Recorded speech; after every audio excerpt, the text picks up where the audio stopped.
The drums stopped without warning, and every eye in the courtyard turned toward Elena. She stood alone in the center of the stone circle, her hands shaking, her heart pounding so hard she thought the whole pack could hear it. Torches burned along the walls, throwing orange light across hundreds of faces, and every single one of those faces was waiting to see her fall. Alpha Cassian stood 3 steps away from her, tall and still, his jaw tight, his eyes cold as winter water. He was the most powerful wolf in the Silver Pine pack, the man every unmated wolf dreamed of standing beside. And for one impossible night, the Moon Bond had chosen Elena to be his mate. She had felt it the moment he walked into the circle, a pull in her chest, sharp and undeniable, like a rope tied around her heart and yanked tight. She had looked at him and known, the way every wolf knows, that he was hers and she was his. He had looked at her too, and then his face had changed. "No," he said, his voice loud enough for the whole pack to hear. "I reject this bond." The words hit her like a blow to the chest. Gasps rippled through the crowd. Somewhere behind her, she heard someone laugh, quick and cruel, quickly swallowed. Elena felt the bond snap inside her, a physical pain that made her knees buckle. She pressed a hand to her chest, as if she could hold the pieces together. The moon above them, full and silver, seemed to dim, as if it too felt the wound. She had spent her whole life bracing for pain, but nothing had prepared her for this. A mate bond was supposed to be the one certain thing in a wolf's life, the one promise the moon made and always kept. She had grown up watching other wolves speak of their future mates with hope in their eyes, and she had told herself, quietly, in the dark, that she was allowed to hope too. Now that hope lay broken on the stones at her feet, and every wolf in the courtyard had watched it shatter. Beside her, an old woman named Mira, one of the few pack members who had ever shown Elena real kindness, took a small step forward, as if to reach for her, then stopped herself, glancing nervously at the alpha. Even kindness had its limits here. Nobody wanted to be seen standing too close to the wolf the alpha had just called weak. Cassian. One of the elders stepped forward, an old wolf named Garen, with a long gray beard and sharp eyes. "Think carefully. A public rejection cannot be undone."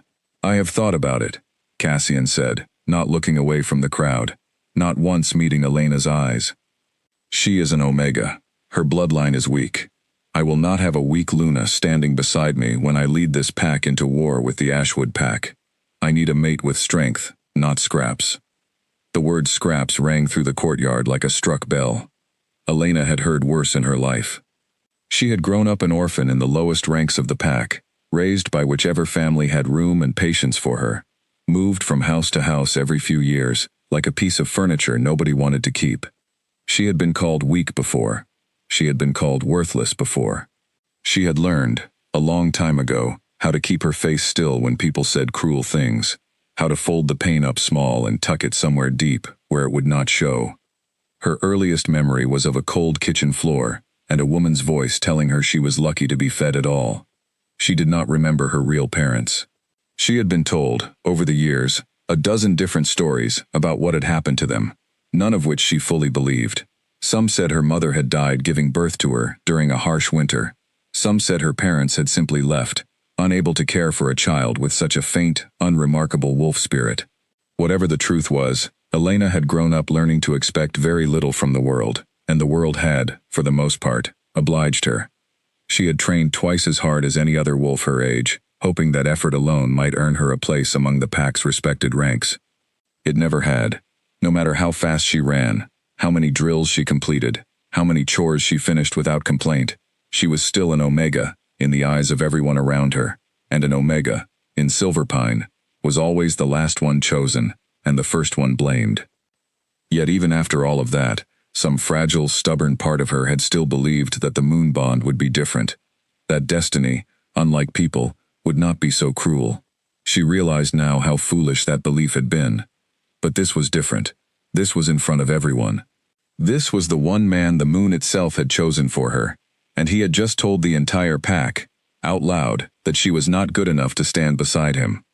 She did not cry. She would not give them that.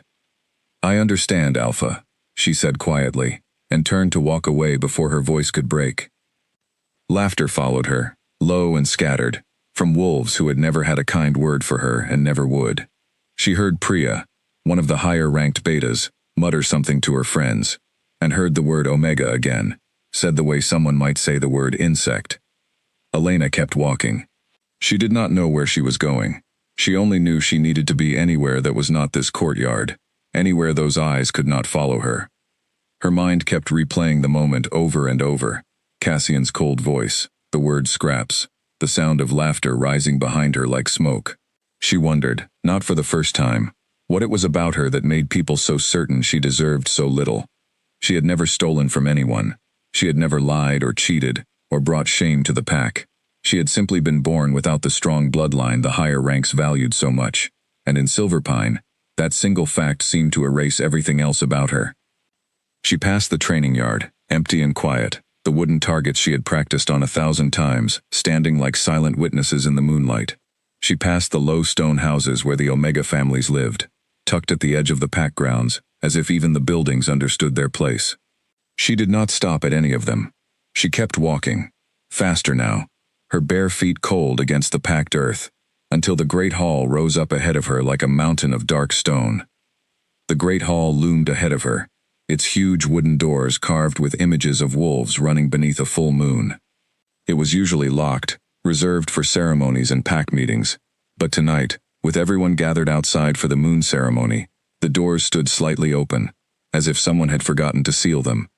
She slipped inside without thinking, desperate for silence, desperate for a place where no one could see her face crumble. The hall was dim and cool, lit only by moonlight pouring through high windows.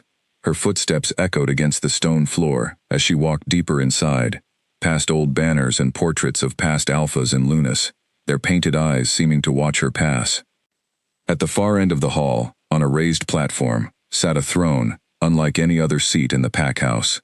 It was carved from pale silver wood, its arms shaped like curling wolf tails, its back rising tall, and etched with symbols Elena did not recognize. She had heard stories about it as a child, whispered by the older women who cared for her. The sacred Luna throne, they called it, a throne that had not accepted a single wolf in over 100 years, not since the last true Luna of the ancient bloodline had disappeared into legend. Nobody sat on that throne. It was forbidden, though Elena had never fully understood why. Some said it was cursed, some said it simply chose no one worthy. Either way, generations of pack members had left it empty, more decoration than furniture, more myth than object. Mira had told her the story once, late at night, while braiding Elena's hair by candlelight. She had spoken of a Luna from long ago, a woman said to carry the blood of the very first wolves, strong enough to calm a storm with a single word, kind enough that even wolves from rival packs had once sought her counsel. That Luna had vanished one night without warning, leaving behind only the throne and a pack that never quite recovered from losing her. Since then, the story went, the throne had judged every wolf who dared to sit upon it and found every single one unworthy. Elena had always assumed the story was exaggerated, the way old stories often were, softened and sharpened over generations of retelling, until no one could say what parts were true. She had never imagined she would end up anywhere near that throne, let alone touching it. Elena's legs gave out before she reached it. The pain of the rejection, the humiliation, the years of being unwanted finally caught up to her all at once, and her knees buckled beneath her. She stumbled forward, reaching out for anything to catch herself, and her hand found the wide silver armrest of the throne. Without thinking, without even realizing what she was doing, she sank down onto the seat, gasping for breath, her whole body trembling. For a moment, nothing happened.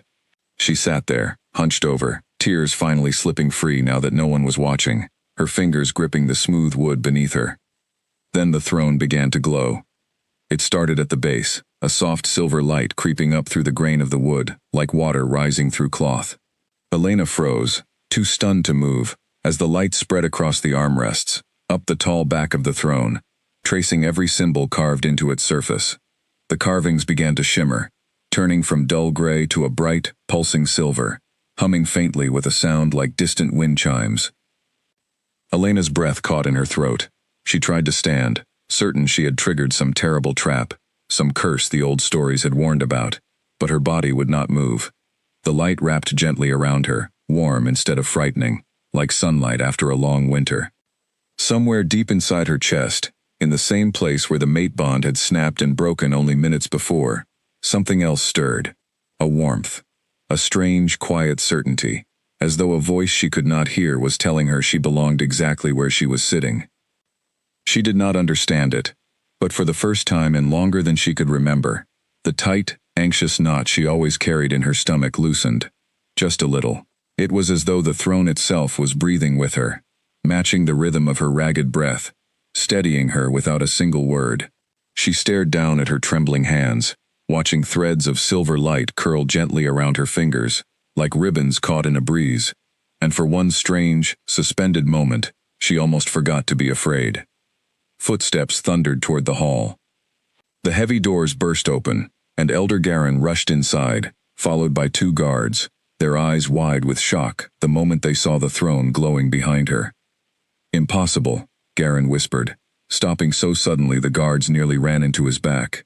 "It has not glowed in over 100 years.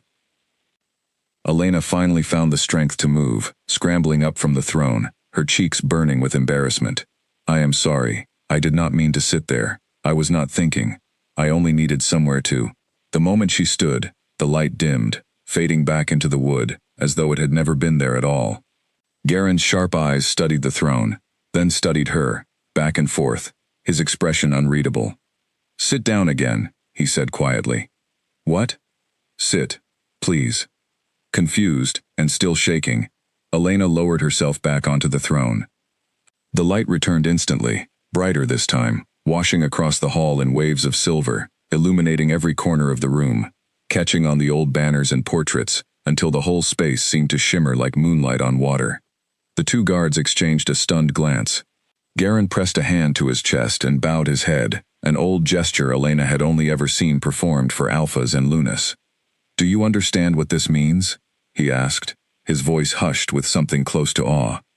Elena shook her head, too overwhelmed to speak. "The throne has not chosen anyone in generations," Garin said. "Every wolf who has tried to sit upon it, from Alphas to Elders to Lunas of neighboring packs, has been refused.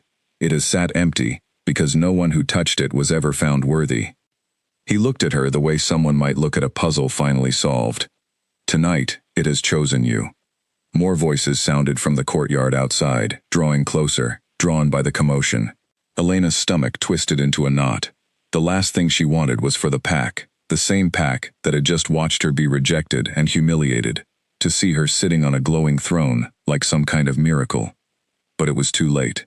The doors swung open again, and this time it was not just Garen's guards, it was half the pack, drawn by whispers and rumors that had already begun to spread through the crowd like fire through dry grass.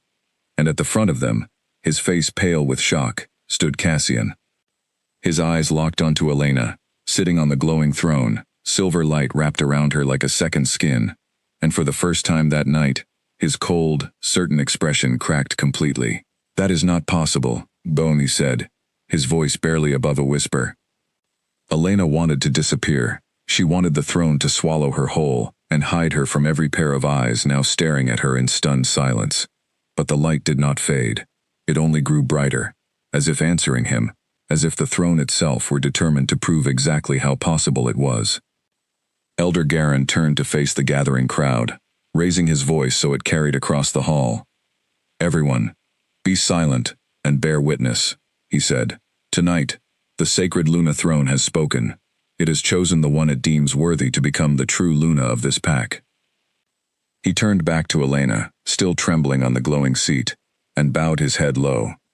"Whether we understand it or not," he said, "the throne does not lie, and it does not make mistakes."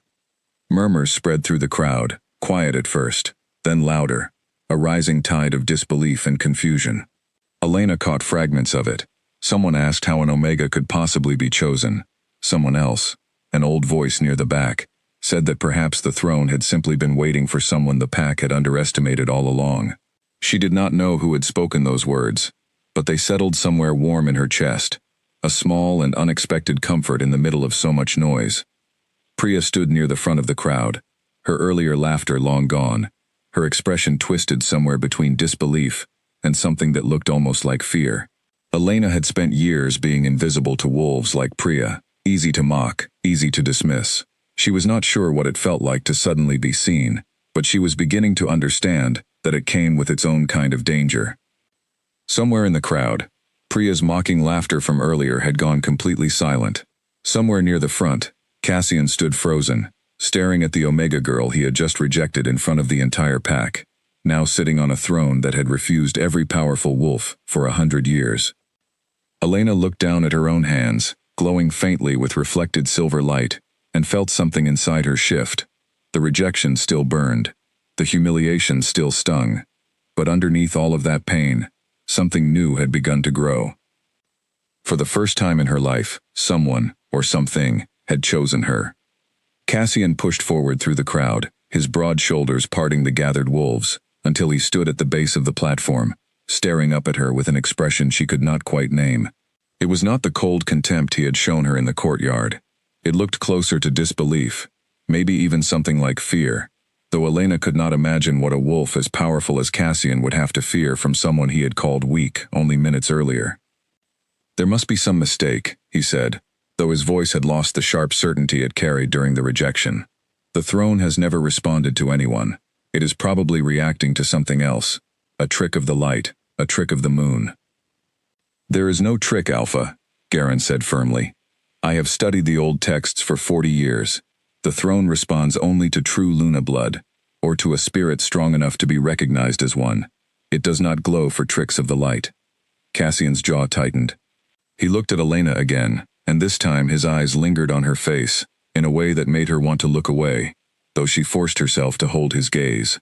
She would not let him see her shrink, not tonight, not after everything. "Step down," he said quietly.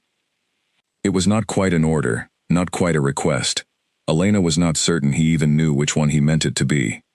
She rose from the throne carefully, half expecting the light to cling to her, to refuse to let her go the way it had refused every other wolf who touched it. Instead, it faded gently, sinking back into the silver wood the moment her feet touched the platform floor, leaving the hall dimmer and quieter than before, filled only with moonlight and the sound of many held breaths finally released. Garen turned to the crowd once more.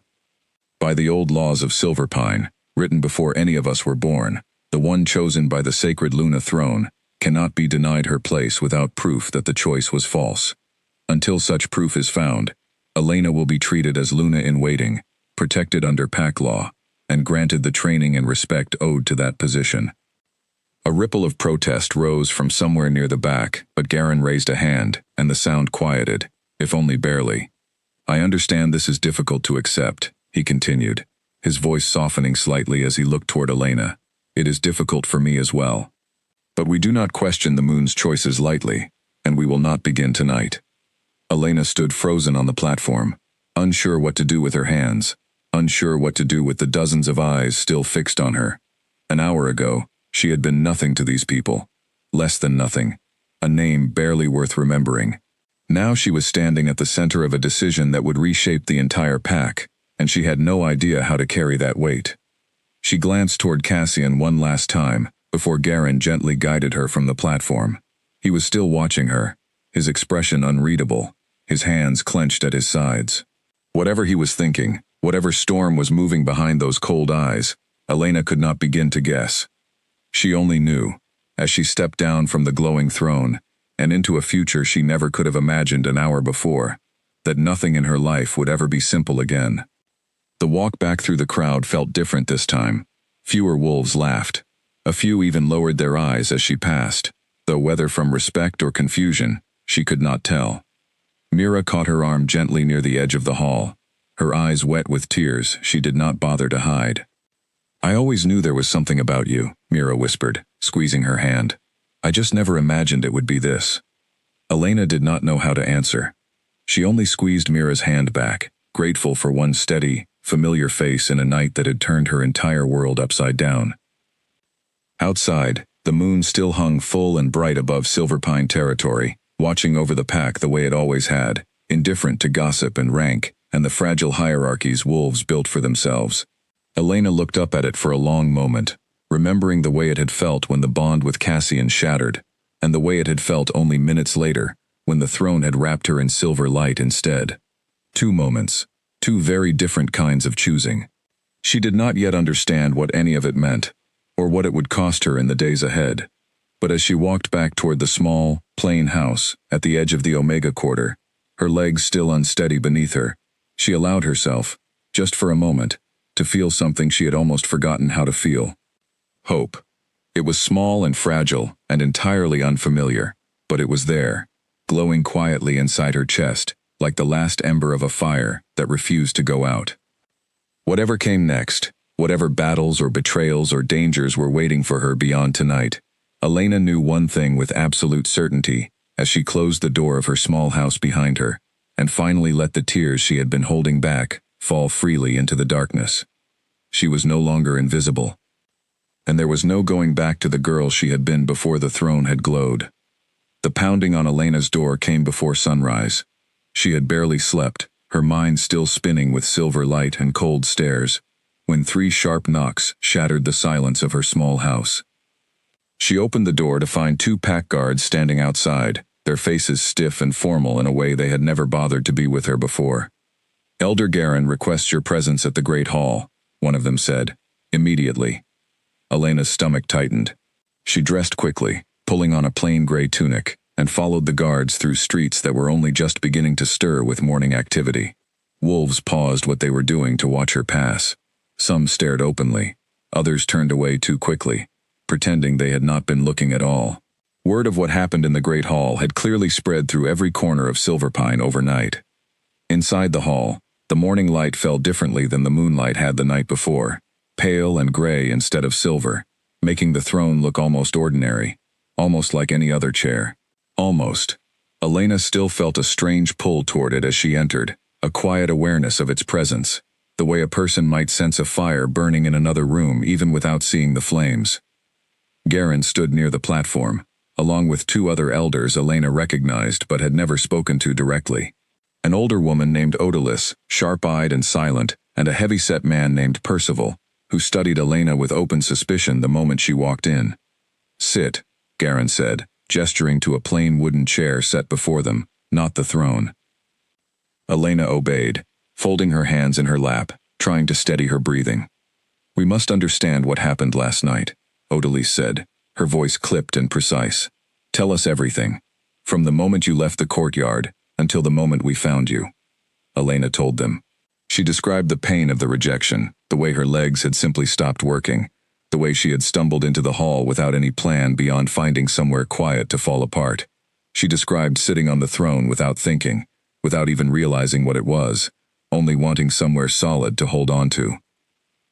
"You did not know the significance of the throne when you sat upon it?" Percival asked, his tone edged with doubt.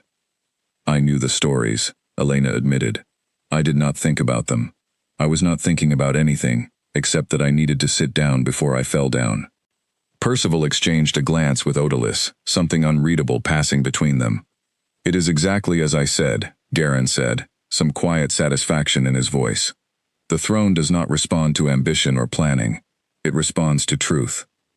She came to it without pretense, without any attempt to prove herself worthy, and that is precisely why it accepted her. Or, Percival said, she is simply a very convincing performer, and we are all being made fools of by a girl clever enough to understand exactly how these old legends work." Elena felt her face flush with anger, but she kept her voice steady. "I have lived in this pack my whole life. I did not know what that throne would do. I did not even know if the stories about it were true until it started glowing beneath me." Odalis studied Elena for a long moment, her sharp eyes moving slowly, as if reading something written beneath the surface of Elena's skin. "You understand," she said finally, "that if the elders declare you unfit, there will be no gentle return to your old life. A false claim on the throne, whether intentional or not, is considered a grave offense against pack law. Some among us will call for your exile. A few, if tempers run hot enough, may call for something worse." Elena's throat tightened, but she did not look away. "I understand." "Do you?" Percival asked, leaning forward. "It is easy to say those words sitting in this quiet room. It is another thing entirely, to stand before the whole pack, and know that a single misstep could cost you everything you have ever known." "I have already lost quite a lot in my life, Elder," Elena said quietly. "I do not say that to earn your pity. I say it because I am not afraid of losing things. I have learned how to survive that. What I am not willing to do is lie about what happened last night, because I do not have to. I sat on that throne because I needed somewhere to fall apart in peace, and it answered me anyway. Whatever that means, it is the truth, and I will not pretend otherwise simply because it frightens people. Silence settled over the room. Garen's mouth curved into the faintest hint of approval, quickly hidden. Even Percival, for the first time, seemed to have nothing sharp to say in response. We will test her, Odalise said finally, cutting through the tension. There are old trials, recorded in the founding texts, meant to confirm a true Luna's bond to the throne, and to the pack itself. If she is truly chosen, she will pass them. If she is not, the truth will reveal itself soon enough, and we will know how to proceed. Garen nodded slowly. That is fair. Elena, are you willing to undergo these trials? Elena thought of the courtyard the night before, of Cassian's cold voice calling her weak in front of everyone she had ever known. She thought of the strange warmth that had filled her chest when the throne glowed around her. The first time in her entire life, something had chosen her instead of casting her aside. Yes, she said. I am willing. The elders exchanged another look, and Percival's mouth pressed into a thin, unhappy line, though he said nothing more. News of the trials spread through Silverpine within hours. By midday, Elena could feel the weight of 100 curious stares every time she stepped outside her small house. Some wolves whispered excitedly, wondering if the old legends were finally coming true. Others watched her with open hostility, unwilling to accept that an Omega might rise so far above her station. Priya found her near the training grounds that afternoon, flanked by two of her usual companions, their expressions carefully arranged into something between concern and mockery. I heard you are going to be tested, Priya said, her voice sweet in a way that did not match the sharp look in her eyes. How exciting for you. I am sure the elders will see through whatever trick you managed to pull off last night. I did not pull off any trick, Elena said calmly, refusing to let her voice shake. Of course not, Priya said, smiling in a way that held no warmth at all. An Omega, chosen by the sacred Luna throne. What a story that would make, if anyone actually believed it. Elena did not answer. She had learned long ago that arguing with wolves like Priya only gave them more reasons to laugh. She turned and walked away, ignoring the quiet laughter that followed her, though it stung less than it once had. She had bigger things to worry about now than Priya's opinion of her.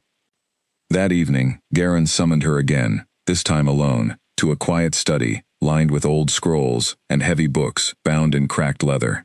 The first trial will take place in 3 days, he told her, settling into a chair across from her. It is called the Trial of Truth.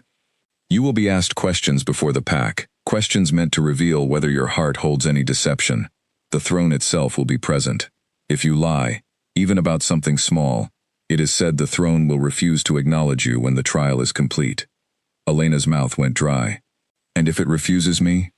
Garen's expression grew grave.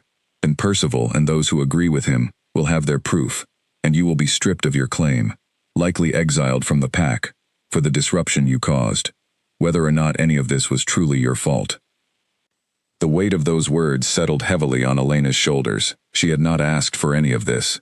She had not wanted a throne, or a title, or a war of opinions being fought over her very existence. She had only wanted a quiet corner to sit and breathe after the worst night of her life. And yet here she was, 3 days away from a trial that could either lift her into a future she had never dared imagine, or cast her out of the only home she had ever known. What must I do to prepare? She asked.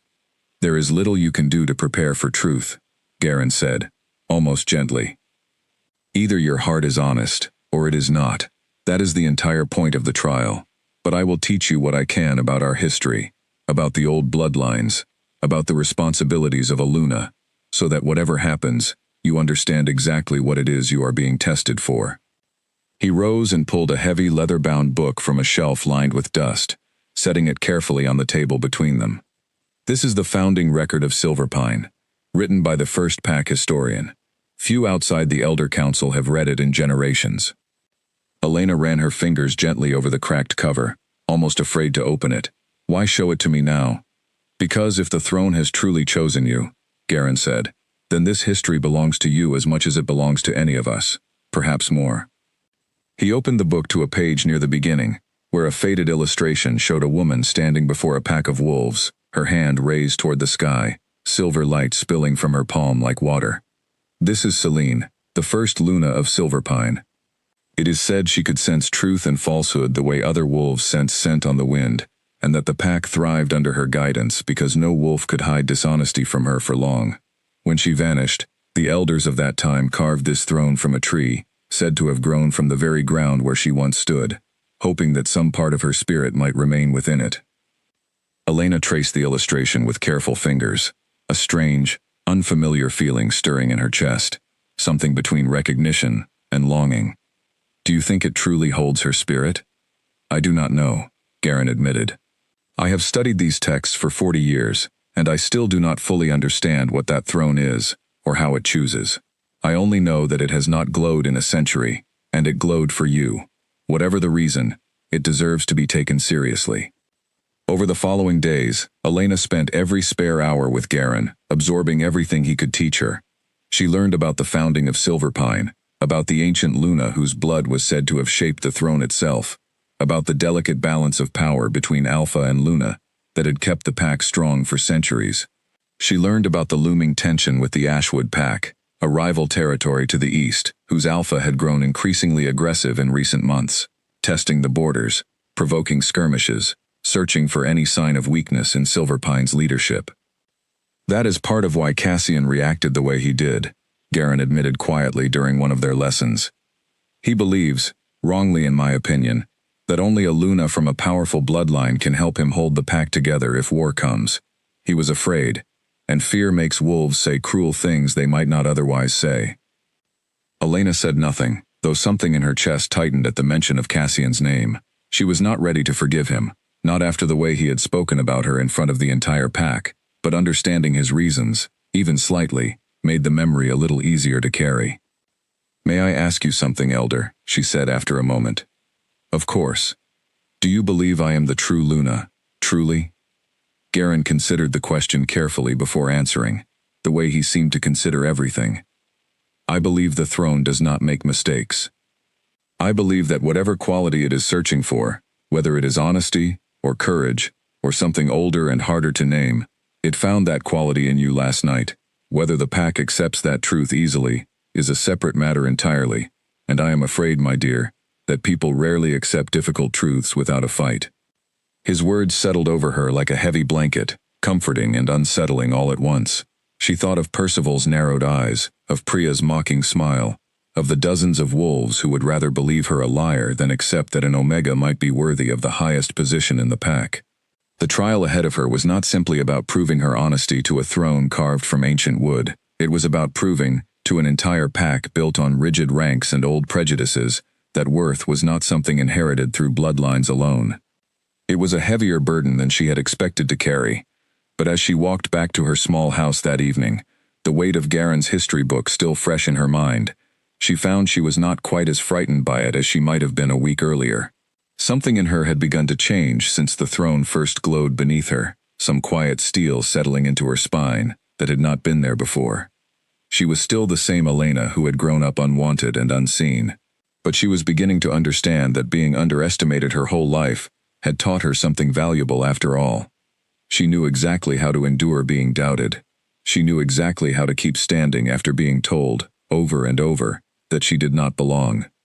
Whatever the trial revealed, she intended to face it standing tall. She did not see much of Cassian in those 3 days. He kept to the training grounds and the war council chambers, avoiding the parts of the pack grounds where Elena's lessons took place, as though putting distance between them might somehow undo what had already happened.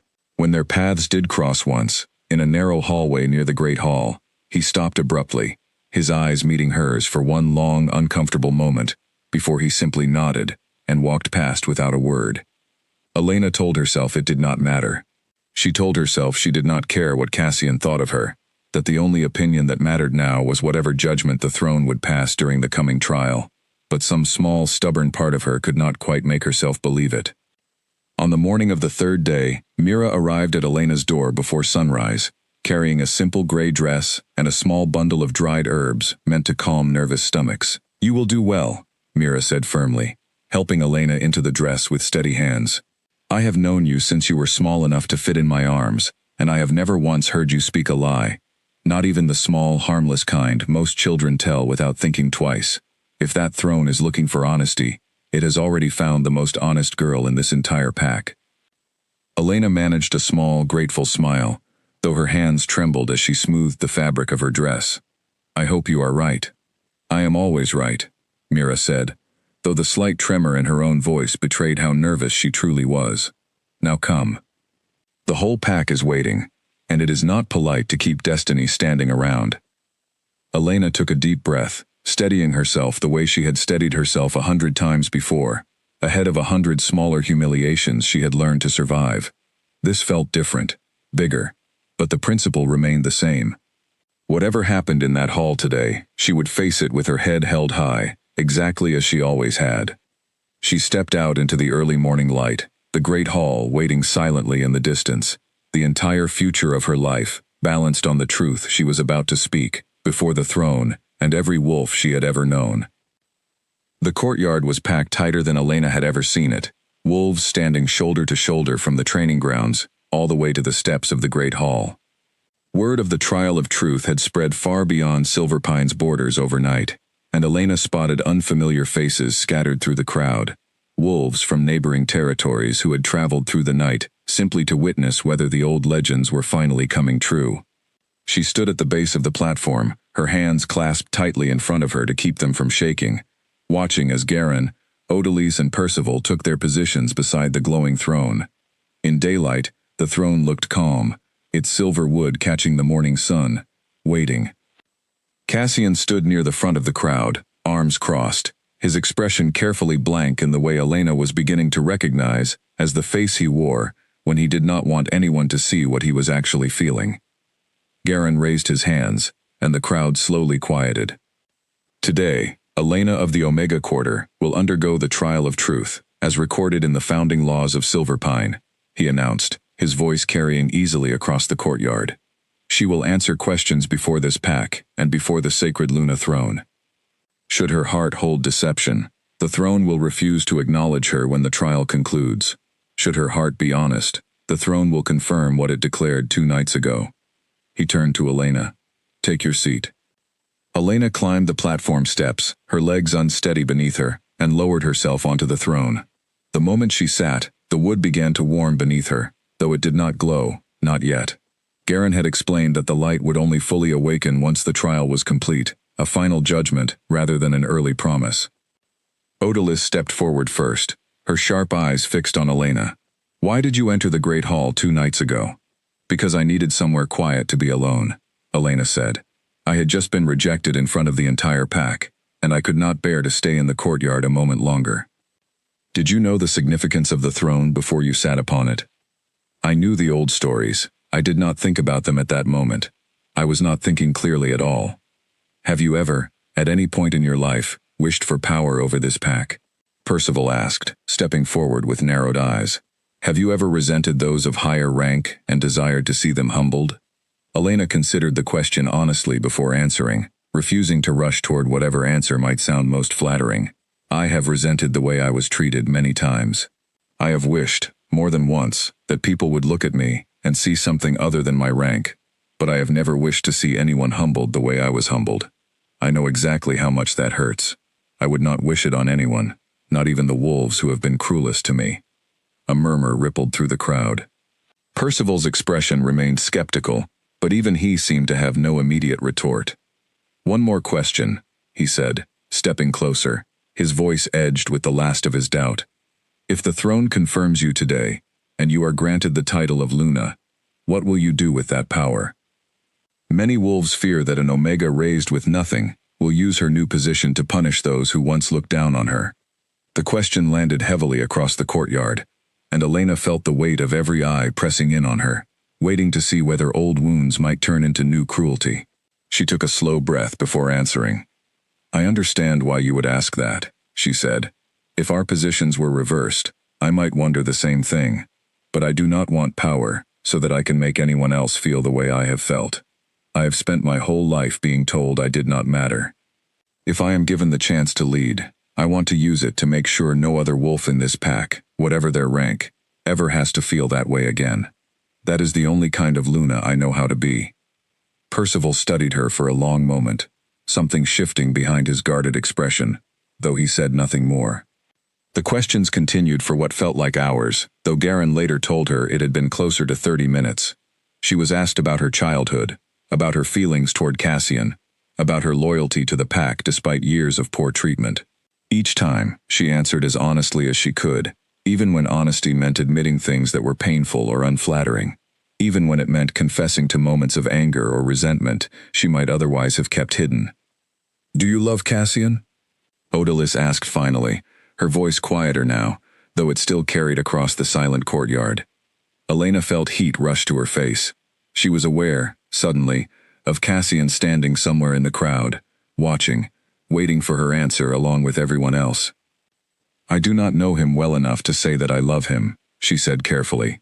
"I felt the mate bond the moment I saw him, the way every wolf does. That pull was real, and losing it hurt more than almost anything else in my life. But love is something built over time, through knowing someone, through trust.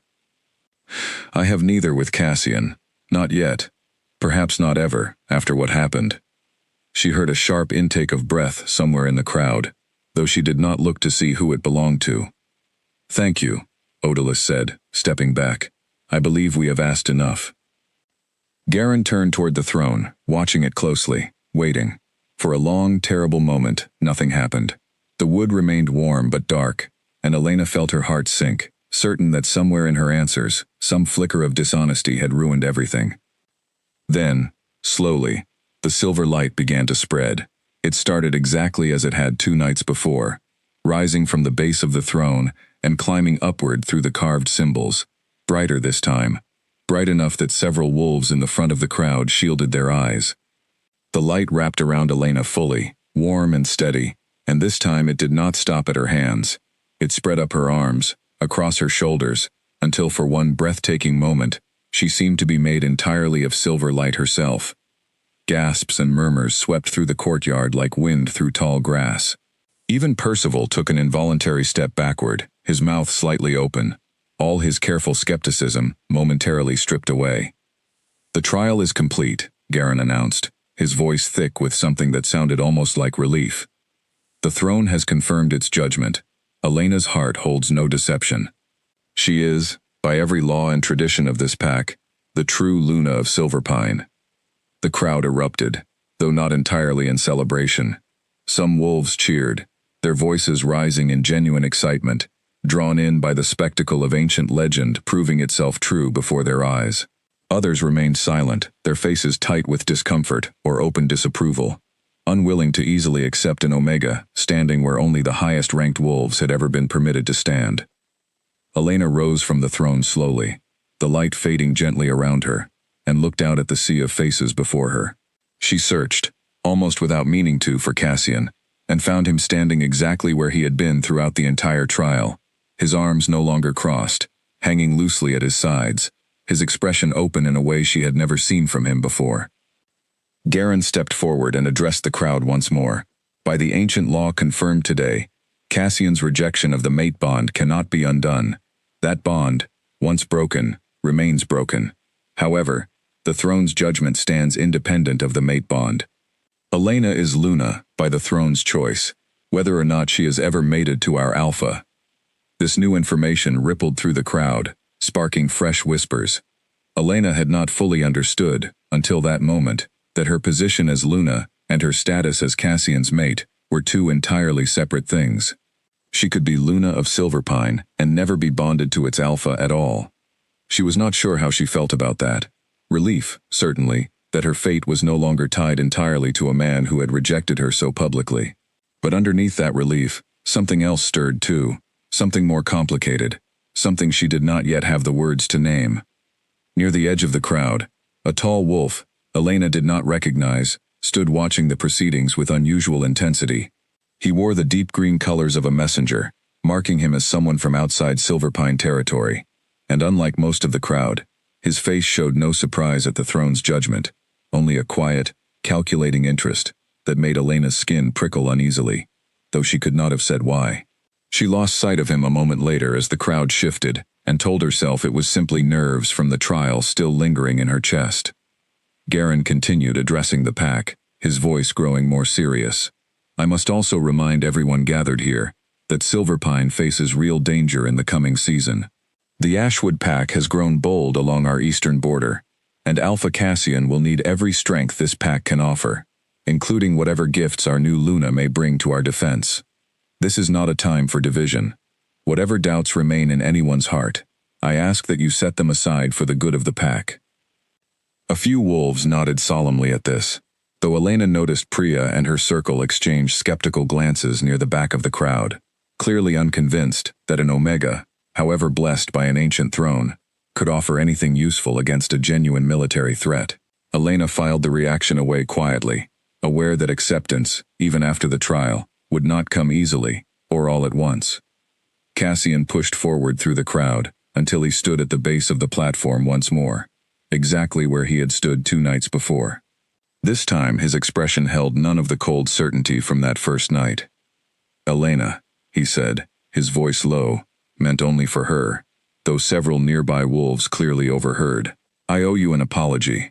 What I said in the courtyard was cruel, and it was wrong. I was afraid of the pressure I am under to secure a strong alliance before the Ashwood conflict grows worse, and I let that fear speak, instead of thinking clearly about who you actually are." Elena studied him for a long moment before answering. Part of her wanted to forgive him instantly, to let the warmth of vindication soften every hard edge of the last few days. But a larger part of her, the part that had spent a lifetime being hurt and expected to simply move past it without complaint, was not ready to hand out forgiveness so easily. "An apology does not undo what happened in front of the entire pack," she said quietly. "You called me weak. You called me scraps. Those words do not disappear just because a throne proved you wrong about my worth." Something flickered across Cassian's face, and to his credit, he did not argue or make excuses. "You are right," he said simply. "I do not expect you to forgive me because I said the correct words afterward. I only wanted you to know that I understand how badly I misjudged you, and that I intend to prove it, however long that takes." Elena did not answer right away. She was saved from having to by Garen, who stepped between them and announced that the pack would now formally recognize Elena's new title and begin arrangements for her training as Luna. The rest of the day passed in a blur of introductions and instructions. Elena was moved from her small house in the Omega Quarter to a modest set of rooms near the Great Hall, still far simpler than the grand chambers reserved for alphas and true mates, but a world away from where she had lived only days before. She met with pack advisors who began explaining her new responsibilities, from settling disputes between families to understanding the pack's trade agreements with neighboring territories.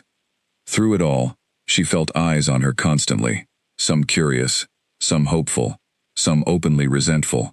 She understood, even as the pack began adjusting to this new reality, that not everyone would accept it easily. Percival, despite the trial's outcome, still watched her with thinly veiled suspicion whenever their paths crossed. Priya and her circle of friends had gone quiet in public, but Elena caught whispers now and then, rumors already forming about how an Omega had somehow tricked the ancient throne itself.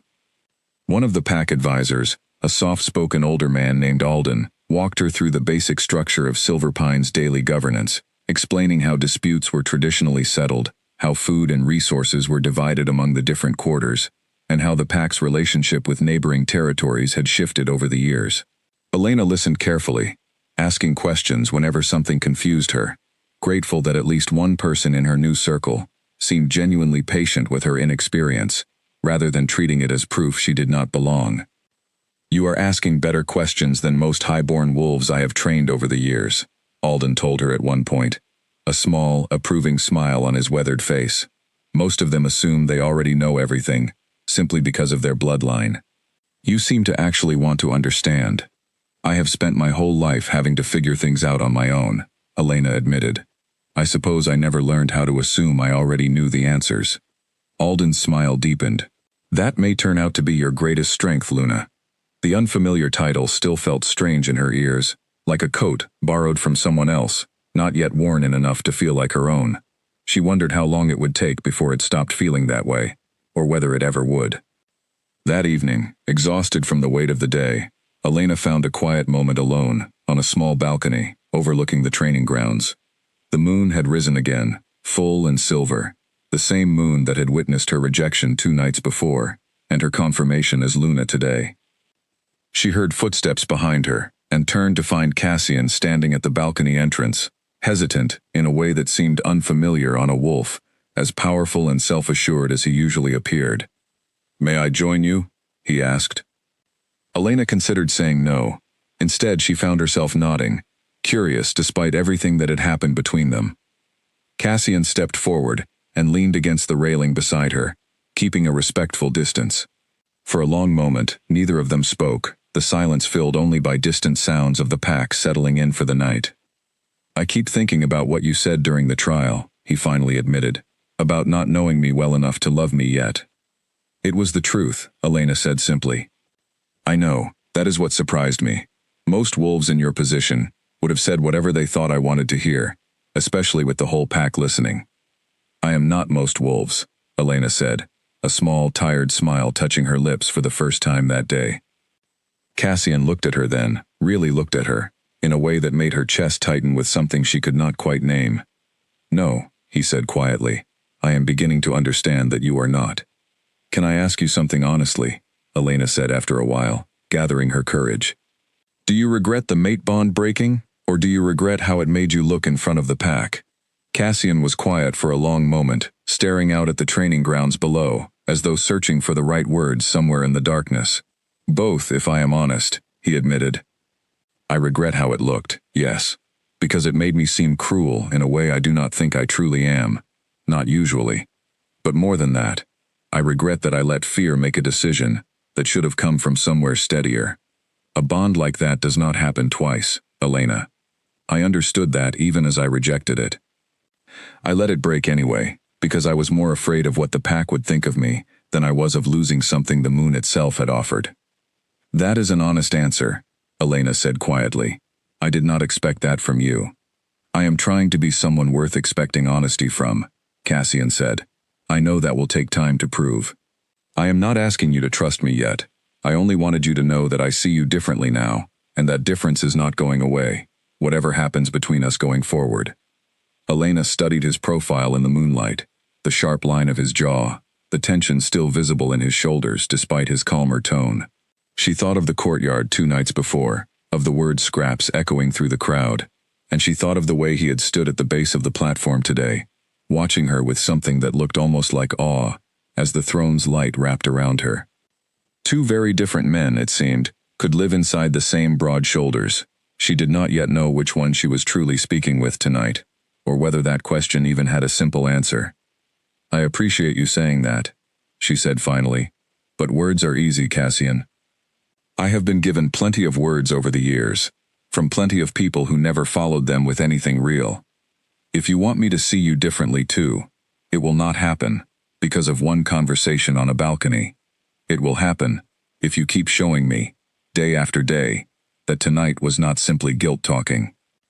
Cassian nodded slowly, something like respect flickering across his face.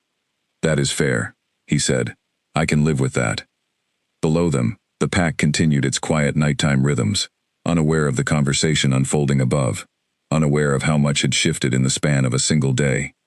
Elena pulled her shawl tighter against the cool night air and allowed herself, for just a moment, to simply breathe.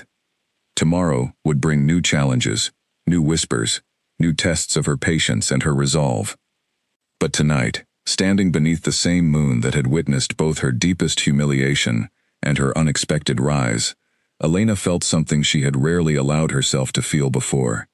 She felt, for the first time in her life, like she might actually belong somewhere.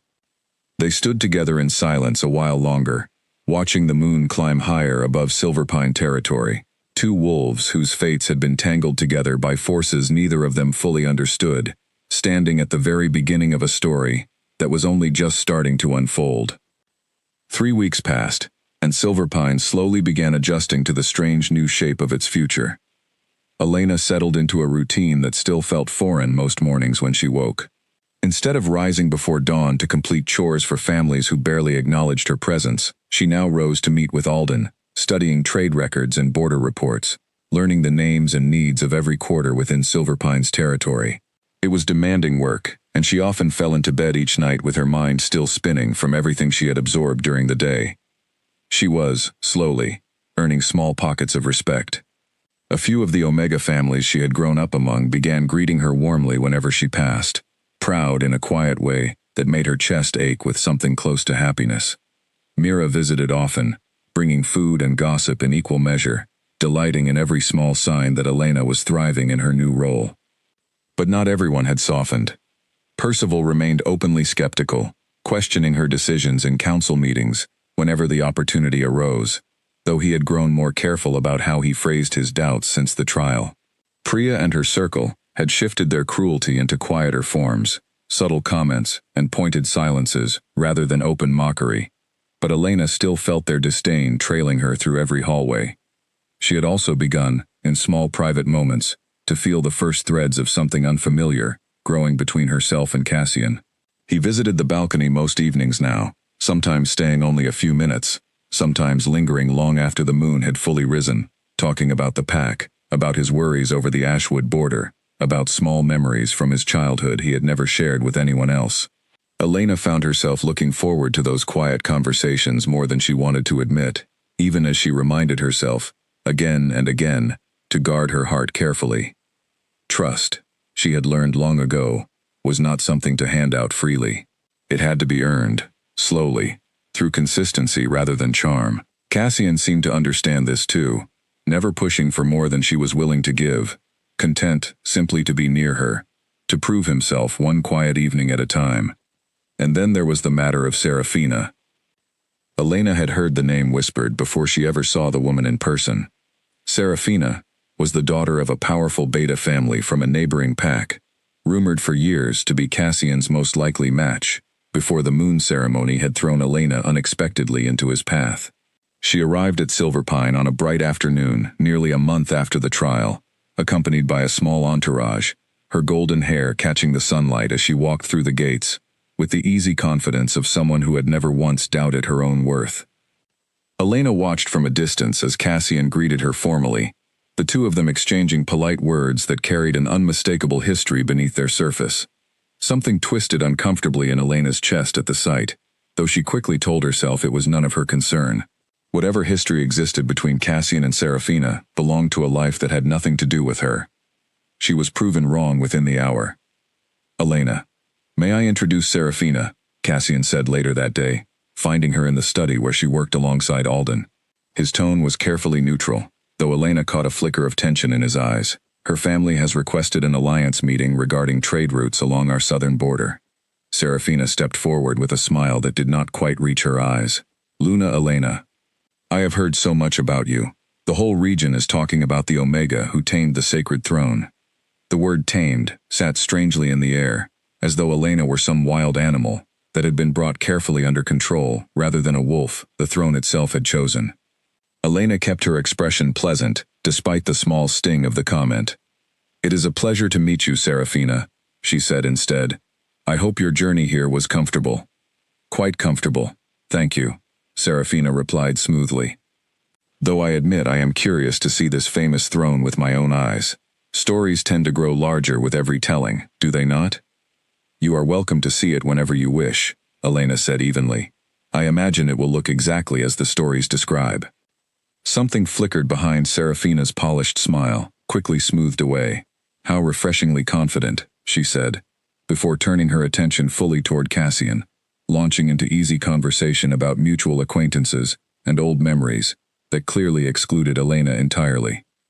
Elena stood quietly to the side for a few moments, watching the easy rhythm between them, the shared laughter over some story about a hunting trip years earlier, the familiar way Serafina touched Cassian's arm when she made a point, as though the gesture had been practiced 100 times over many years of closeness.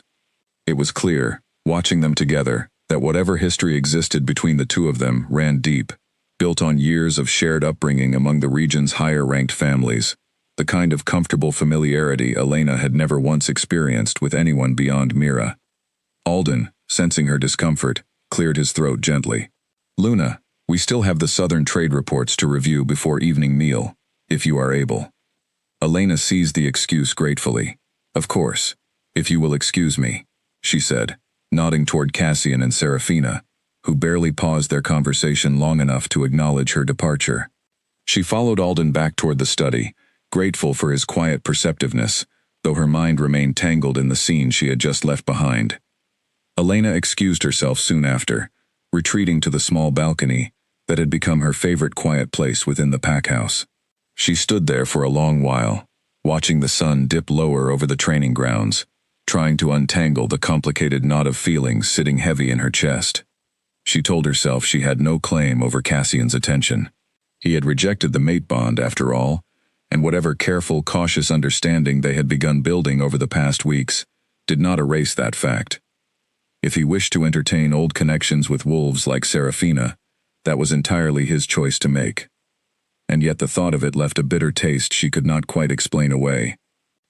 That evening, during the pack's shared meal, Elena watched Serafina work the room with practiced ease, charming elders and warriors alike, with stories of her family's accomplishments and careful compliments delivered exactly where they would land best. Even Percival, usually so quick to doubt, seemed visibly pleased by her presence, nodding along approvingly at her mentions of strong bloodlines and proper pack tradition. Elena caught Priya watching the scene with poorly hidden delight, clearly enjoying every moment of Serafina's polished performance, likely imagining how much more fitting a Luna she would make, compared to the Omega girl the throne had inconveniently chosen instead. "She is quite impressive, is she not?" Priya said, sliding into the seat beside Elena with false sweetness. "Alpha Cassian's family and hers have been close for years. I imagine there is quite a lot of history there." "I am sure there is," Elena said calmly, refusing to let Priya see how the comment had landed. "It must be difficult," Priya continued, clearly enjoying herself, "knowing the throne chose you. But the Alpha's heart may have already been chosen elsewhere, long before any of this began." Elena set down her cup carefully, meeting Priya's eyes directly. "The throne chose me because of who I am, not because of who Cassian prefers. Whatever happens between him and Serafina does not change that truth. I would think, after everything that has already happened, you would have learned not to underestimate what I am capable of."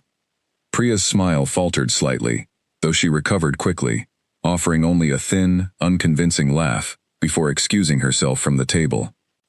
Elena remained seated a while longer, watching the gathering continue around her, Serafina's laughter drifting easily across the hall. Cassian's attention caught somewhere between polite hosting duties and old familiarity. She told herself, again, that it did not matter. Near the far end of the table, she noticed Garen watching the scene with quiet, thoughtful eyes, occasionally glancing her way as though gauging her reaction. When their eyes met, he offered her a small, encouraging nod, the kind of gesture that told her he understood more of what she was feeling than she had said aloud to anyone. Later, as the gathering began winding down, Serafina approached Elena directly, for the first time since their earlier introduction, her expression carefully arranged into something that might have passed for friendliness in dim lighting. "I hope there are no hard feelings between us, Luna," she said smoothly. "Cassian and I share a long history, nothing more. I would never wish to cause tension within Silverpine, especially not so soon after everything you have already been through." The words were polite enough on the surface, but Elena had spent a lifetime learning to hear what lay beneath polite words. "There is no tension from my side," she said evenly. "I trust Cassian to make his own choices, and I trust myself enough not to worry over things I cannot control." Something sharp flickered behind Serafina's eyes, quickly masked. "How wise," she said. "I imagine that kind of confidence must have taken considerable effort to build, given your background." "It did," Elena said simply, refusing to let the comment wound her the way Serafina clearly intended. "But I have found that effort tends to build things far sturdier than things handed over easily." Serafina's polite smile tightened at the edges before she excused herself gracefully, drifting back toward the cluster of higher-ranked wolves eager for her attention. But later that night, lying awake in her quiet room, she found herself replaying the conversation with Priya over and over, the words settling uncomfortably into corners of her mind she had hoped were long since healed. She had spent her whole life being told she was not enough. She had believed, for one fragile moment after the trial, that perhaps those days were finally behind her. Watching Serafina glide effortlessly through a room that had never once welcomed Elena so warmly reminded her, painfully, that acceptance could vanish just as easily as it had arrived. The next morning, Elena rose early, determined not to let the previous evening's discomfort slow the progress she had worked so hard to build. She threw herself into her lessons with Alden, memorizing the names of every trade partner along Silverpine's borders, practicing the careful diplomatic language required for negotiating with rival packs. Work, she had learned long ago, was the surest cure for a restless mind. Around midday, Garin found her reviewing border maps in the study, and he settled into the chair across from her with the careful, deliberate movements of someone about to say something important. "You handled yourself well last night," he said. "I noticed the exchange with Serafina." Elena set down her quill, surprised. "I did not think anyone was paying close attention." "I pay attention to a great many things," Garin said, a faint smile touching his weathered face. "Serafina is clever, and her family holds considerable influence among the southern packs. She did not travel here simply to discuss trade routes, whatever she claims. I suspect she came to see for herself whether the rumors about you were true, and to judge whether there might still be room for her within Cassian's future." The blunt honesty of the statement startled Elena, though she appreciated it more than polite avoidance. "Do you think there is room for her?" Garin considered the question carefully. "I think Cassian rejected a bond the moon itself offered him, and I do not believe the moon offers such gifts twice in one lifetime, no matter how convenient that might be for those hoping otherwise. But I also think you should be careful, Elena. Serafina strikes me as a wolf who does not accept losing gracefully." Elena thought of the sharp flicker behind Serafina's polished smile the night before, and felt a small chill settle over her despite the warm afternoon sun streaming through the study window. "I will keep that in mind," she said quietly. Garin nodded, satisfied, before turning the conversation back toward the border maps spread across the table, though Elena found it difficult, for the rest of the afternoon, to fully shake the unease his warning had planted in her chest. Whatever storm Serafina's arrival had stirred within Silverpine, Elena understood, lying awake beneath the same silver moon that had changed her fate twice already, that it was only just beginning. The first sign of real trouble arrived nearly a week after Serafina's visit, carried by a breathless young scout, who burst into the War Council chamber during a meeting Elena had been invited to attend for the first time. "Ashwood wolves crossed the eastern border last night," the scout gasped, still catching his breath. "They burned 2 grain stores near Willowbrook and left before our patrol could catch them." The chamber erupted into tense conversation, voices overlapping, as war captains began calculating patrol numbers and defensive positions along the eastern border. Elena sat quietly at the edge of the long table, watching the room shift instantly from routine discussion into urgent crisis, aware of how quickly peace could crack open into something far more dangerous. Cassian rose from his seat immediately, his expression hardening into the sharp, commanding focus Elena had not seen from him since the night of the moon ceremony. "Casualties?" he demanded. "None, Alpha. The families escaped in time. But the grain loss will hurt Willowbrook through the winter if it is not replaced quickly."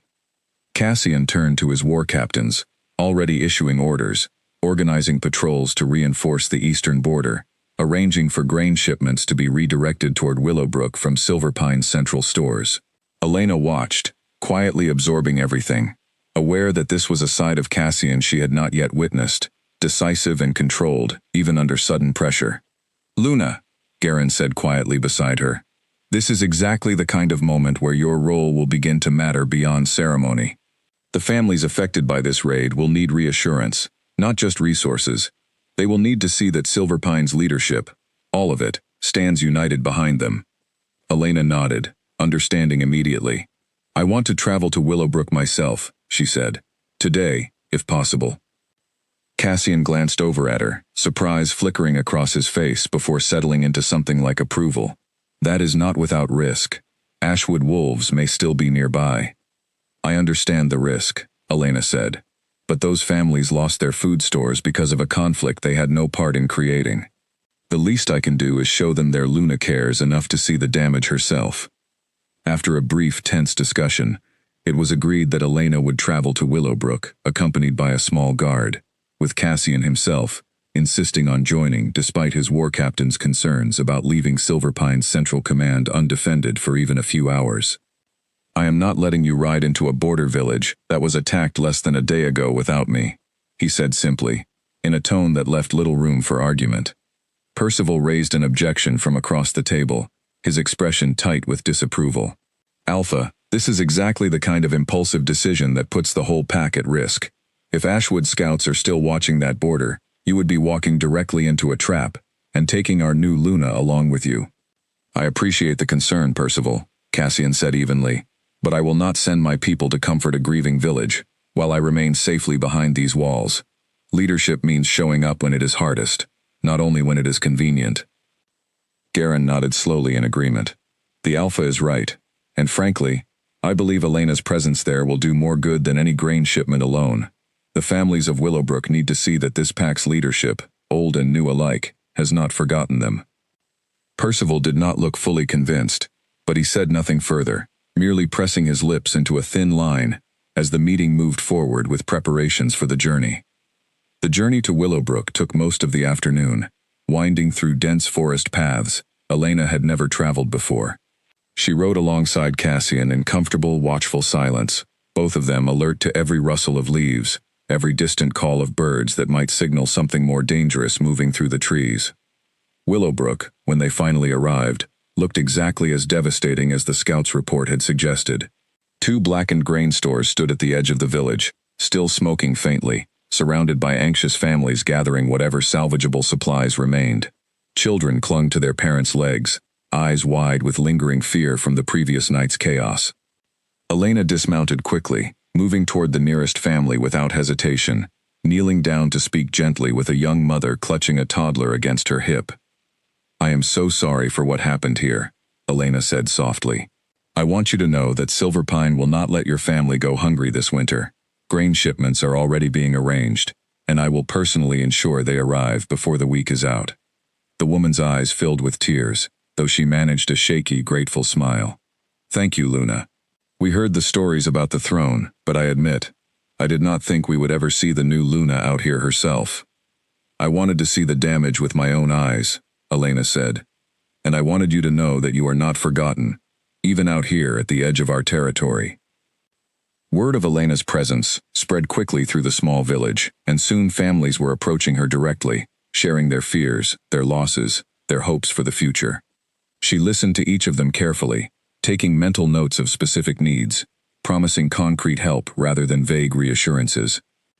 Cassian, meanwhile, worked alongside the village's small defense force, inspecting the damaged border fencing, discussing patrol schedules with the local guard captain, his focus entirely practical and thorough. Elena caught glimpses of him throughout the afternoon, impressed despite herself by how naturally he moved between commanding authority and genuine care for the people under his protection.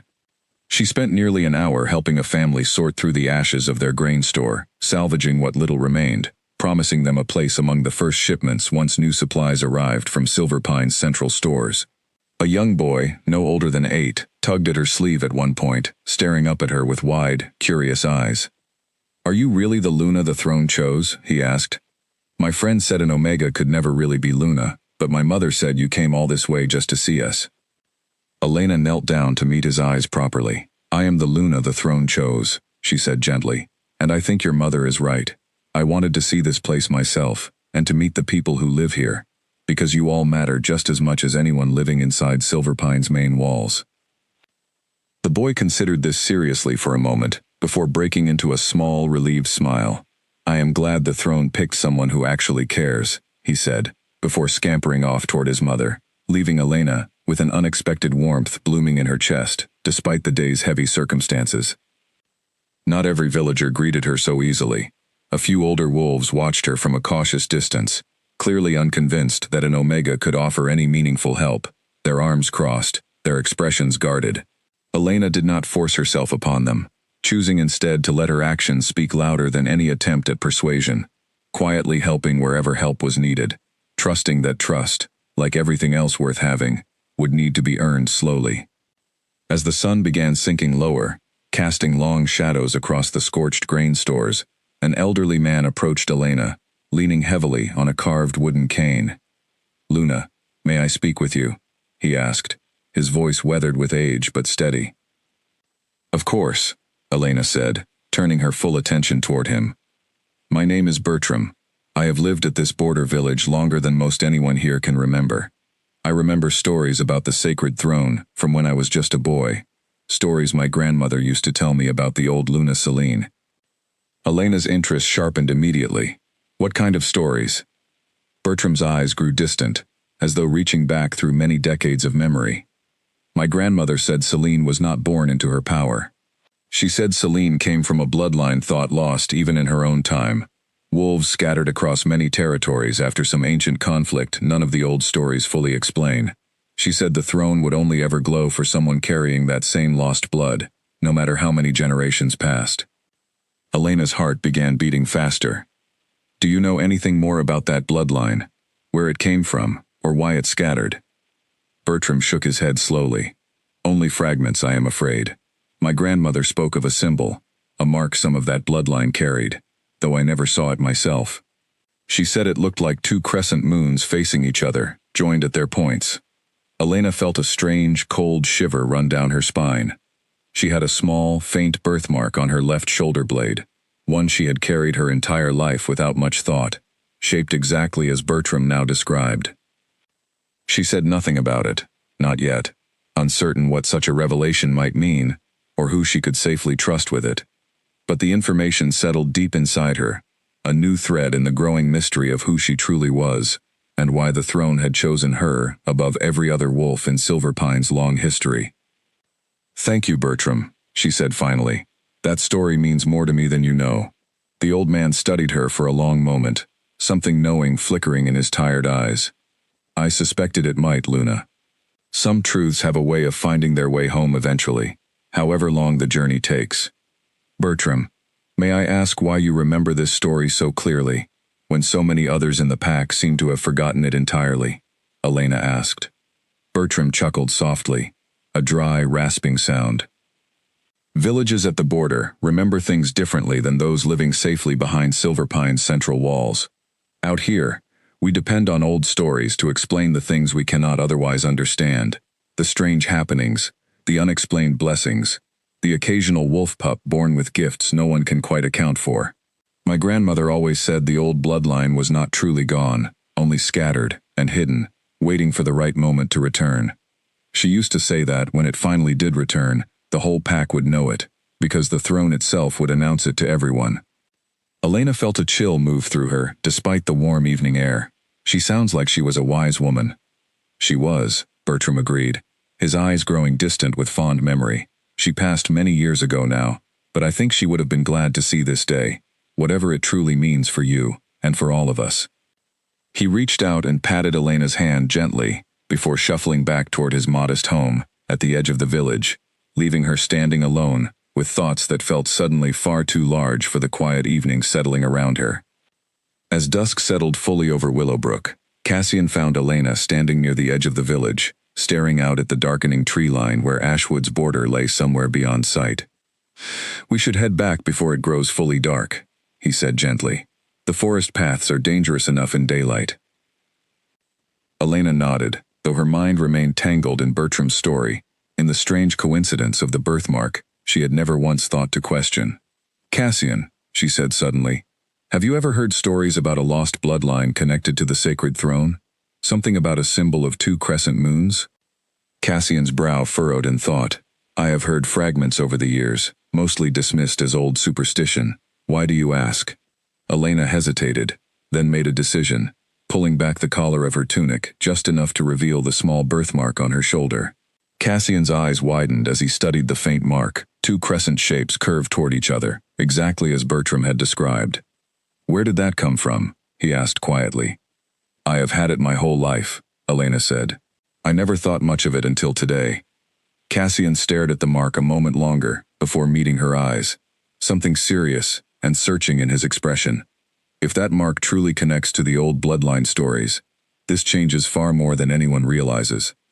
We need to speak with Garen the moment we return." Elena nodded, pulling her collar back into place, suddenly aware of just how much weight that small mark might carry. How many more secrets about her own history remained buried beneath years of assumptions and half-remembered stories? They gathered the guard and began the ride back toward Silverpine. As the last light faded from the sky, the forest path growing darker with every passing mile. Elena kept a careful watch on the shadows between the trees, remembering the earlier warning about Ashwood scouts, though the journey remained quiet, except for the steady rhythm of hooves against packed earth. "Do you think Bertram's story could actually be true?" Elena asked after a long stretch of silence. "It seems almost too convenient, learning something like this on the very same day I sat in that war council for the first time." "Convenient or not, that mark on your shoulder is not something either of us can explain away easily," Cassian said. "I have lived in Silverpine my entire life, and I have never once heard anyone else mention a birthmark like that, let alone connect it to old bloodline legends." "What if it means something dangerous?" Elena asked quietly. "What if this bloodline was scattered for a reason, and I am about to learn something I am not prepared to carry?" Cassian glanced over at her, his expression softening in the dim light. "Whatever it means, you will not be carrying it alone. I promised you I intended to prove myself, Elena, and part of that means standing beside you through whatever this turns out to be, dangerous or not." Elena did not answer immediately, though something in her chest loosened slightly at his words, a small, cautious warmth she was still learning how to trust. They rode the rest of the way in comfortable silence, the forest gradually giving way to the familiar outline of Silverpine's walls rising against the star-filled sky. Elena glanced occasionally at Cassian's profile in the fading light, grateful, despite everything still unresolved between them, that she was not facing this strange, unfolding mystery entirely alone. When they finally arrived back at the pack house, torches still burning along the main courtyard despite the late hour, Garin was waiting near the entrance, his expression alert, as though he had sensed something significant had happened during their journey. "You look troubled, both of you," he said, studying their faces carefully. "What happened at Willowbrook?" Cassian glanced at Elena, silently deferring to her to share what they had learned. Elena hesitated only a moment, before pulling back her collar once more, revealing the small birthmark to Garin's watchful eyes. The elder's reaction was immediate and unmistakable. His breath caught audibly, and he stepped closer, studying the mark with an intensity that made Elena's pulse quicken. "Where did you hear about this symbol?" he asked, his voice tight with barely controlled emotion. "An old man in Willowbrook, named Bertram," Elena explained. "He said his grandmother spoke of a lost bloodline, connected to the throne, marked by 2 crescent moons, joined at their points. I have had this mark my whole life. I never thought to question it, until today." Garin closed his eyes briefly, as though absorbing news he had waited a very long time to hear. "I must consult the oldest records in our archives," he said finally. "There are texts even I have not fully studied, sealed away, because the elders before me believed the old bloodline stories too dangerous to spread carelessly. If what Bertram told you is accurate, Elena, this changes everything we thought we understood about why the throne chose you." "Dangerous how?" Cassian asked, his protective instincts clearly sharpening at the word. "That," Garin said gravely, "is exactly what I intend to find out. Come to my study first thing tomorrow morning, both of you. Tonight, I think we all need rest, before facing whatever truth waits to be uncovered." Elena nodded, though sleep felt impossibly far away, as she walked toward her quarters that night, her mind spinning with questions that seemed to multiply faster than any answers could arrive.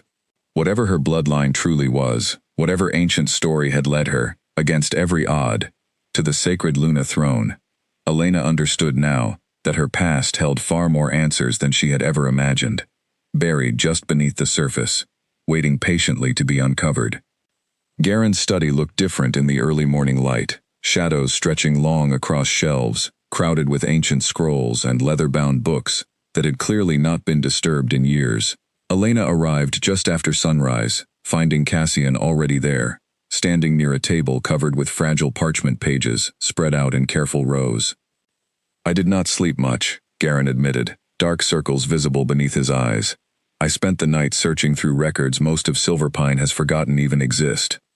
"Did you find anything?" Elena asked, moving closer to the table.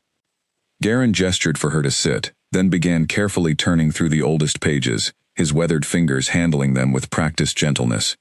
"These records date back nearly 300 years. written shortly after Luna Celine disappeared.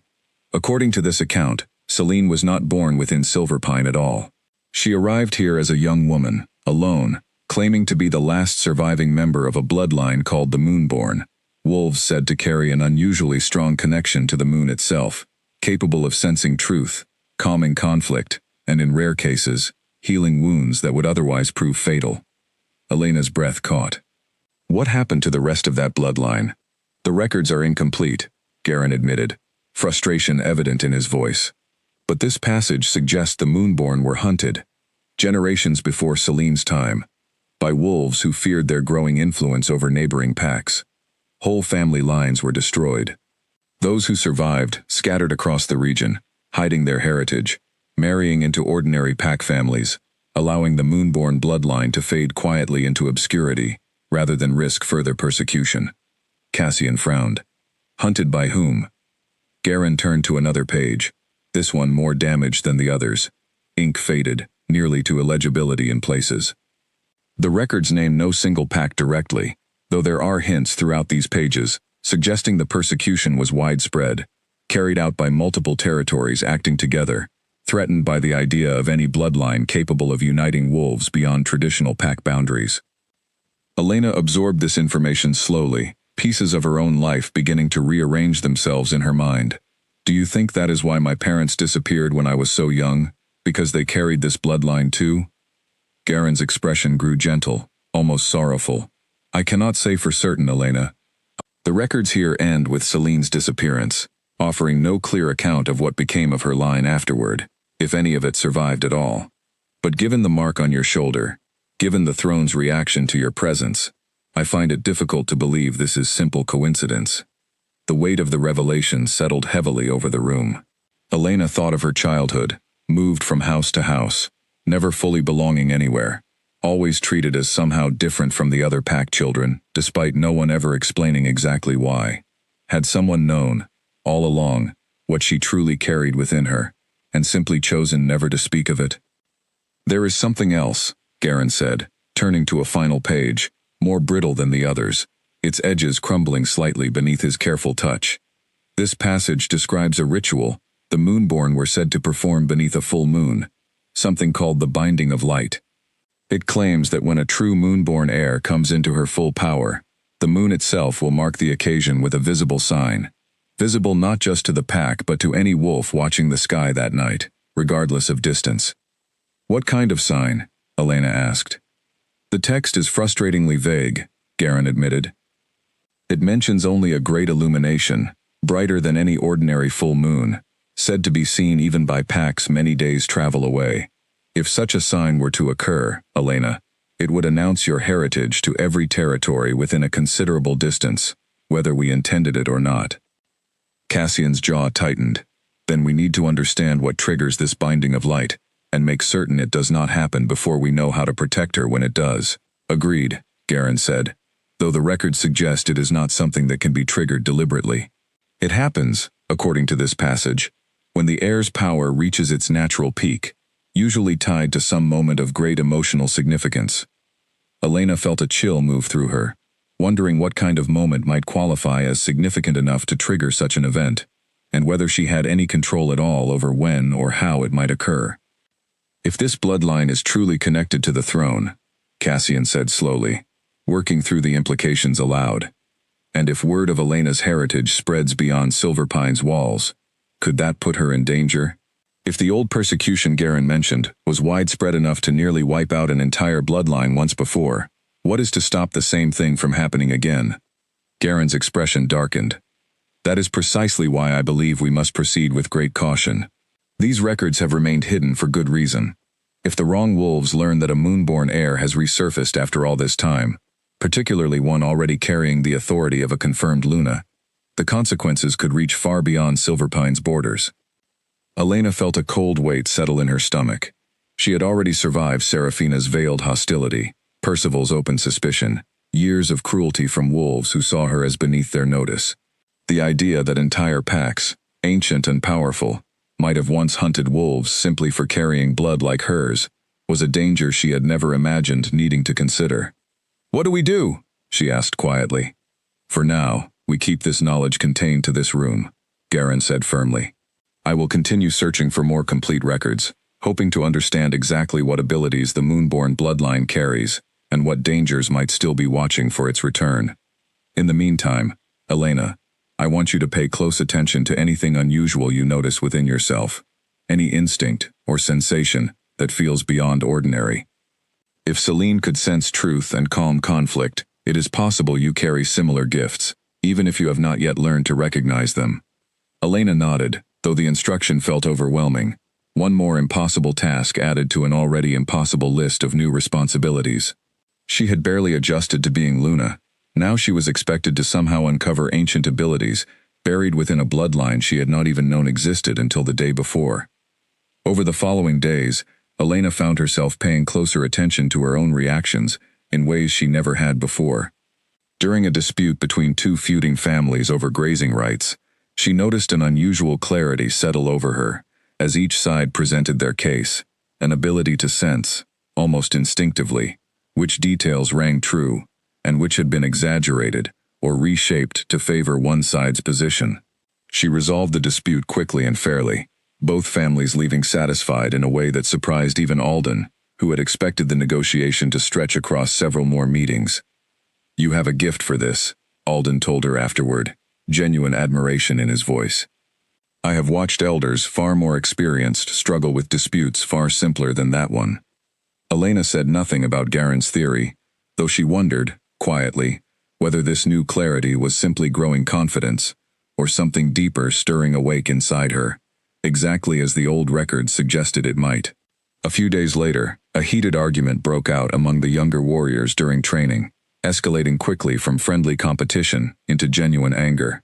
Fists nearly raised before Elena, passing by on her way to the study, felt an unfamiliar pull draw her toward the commotion. Without fully deciding to do so, she stepped between the two young wolves, placing a calm hand on each of their shoulders. Whatever this is about, she said quietly, it is not worth the bruises you are both about to earn, or the punishment that will follow if Cassian catches you brawling on his training grounds. To her surprise, both wolves seemed to deflate almost instantly, the tension draining from their shoulders beneath her touch, their anger softening into something closer to embarrassment. They mumbled apologies to each other and to her, dispersing quickly back into their training groups, leaving Elena standing there, faintly astonished by how easily the conflict had dissolved. She mentioned the incident to Garen later that evening, describing the strange calm that had settled over the two warriors the moment she touched their shoulders. Garen listened intently, his expression growing thoughtful. That sounds remarkably similar to accounts of Celine's gift for calming conflict, he said. It seems your abilities may be awakening gradually, Elena, piece by piece, rather than all at once. That may be a blessing in truth. A slower awakening gives us more time to understand what you are capable of, before the binding of light announces it to the entire region. Elena absorbed this with a mixture of wonder and unease. Part of her felt a quiet thrill at the idea of possessing real abilities, gifts that might genuinely help her protect and serve the pack that had so recently begun accepting her. But another part of her, the part shaped by a lifetime of being different, in ways that invited cruelty rather than admiration, worried about what it might mean to be marked as truly, undeniably different, in ways no one could dismiss or overlook.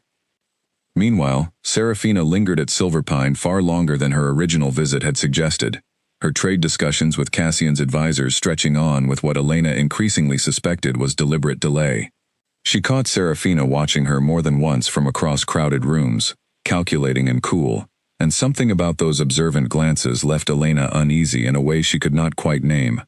One evening, walking alone through a quiet hallway near the archive rooms, Elena rounded a corner and nearly collided with Serafina, who stood examining a locked door leading toward Garen's private study, the very room where Elena, Garen, and Cassian had spent the morning uncovering the truth about the Moonborn bloodline.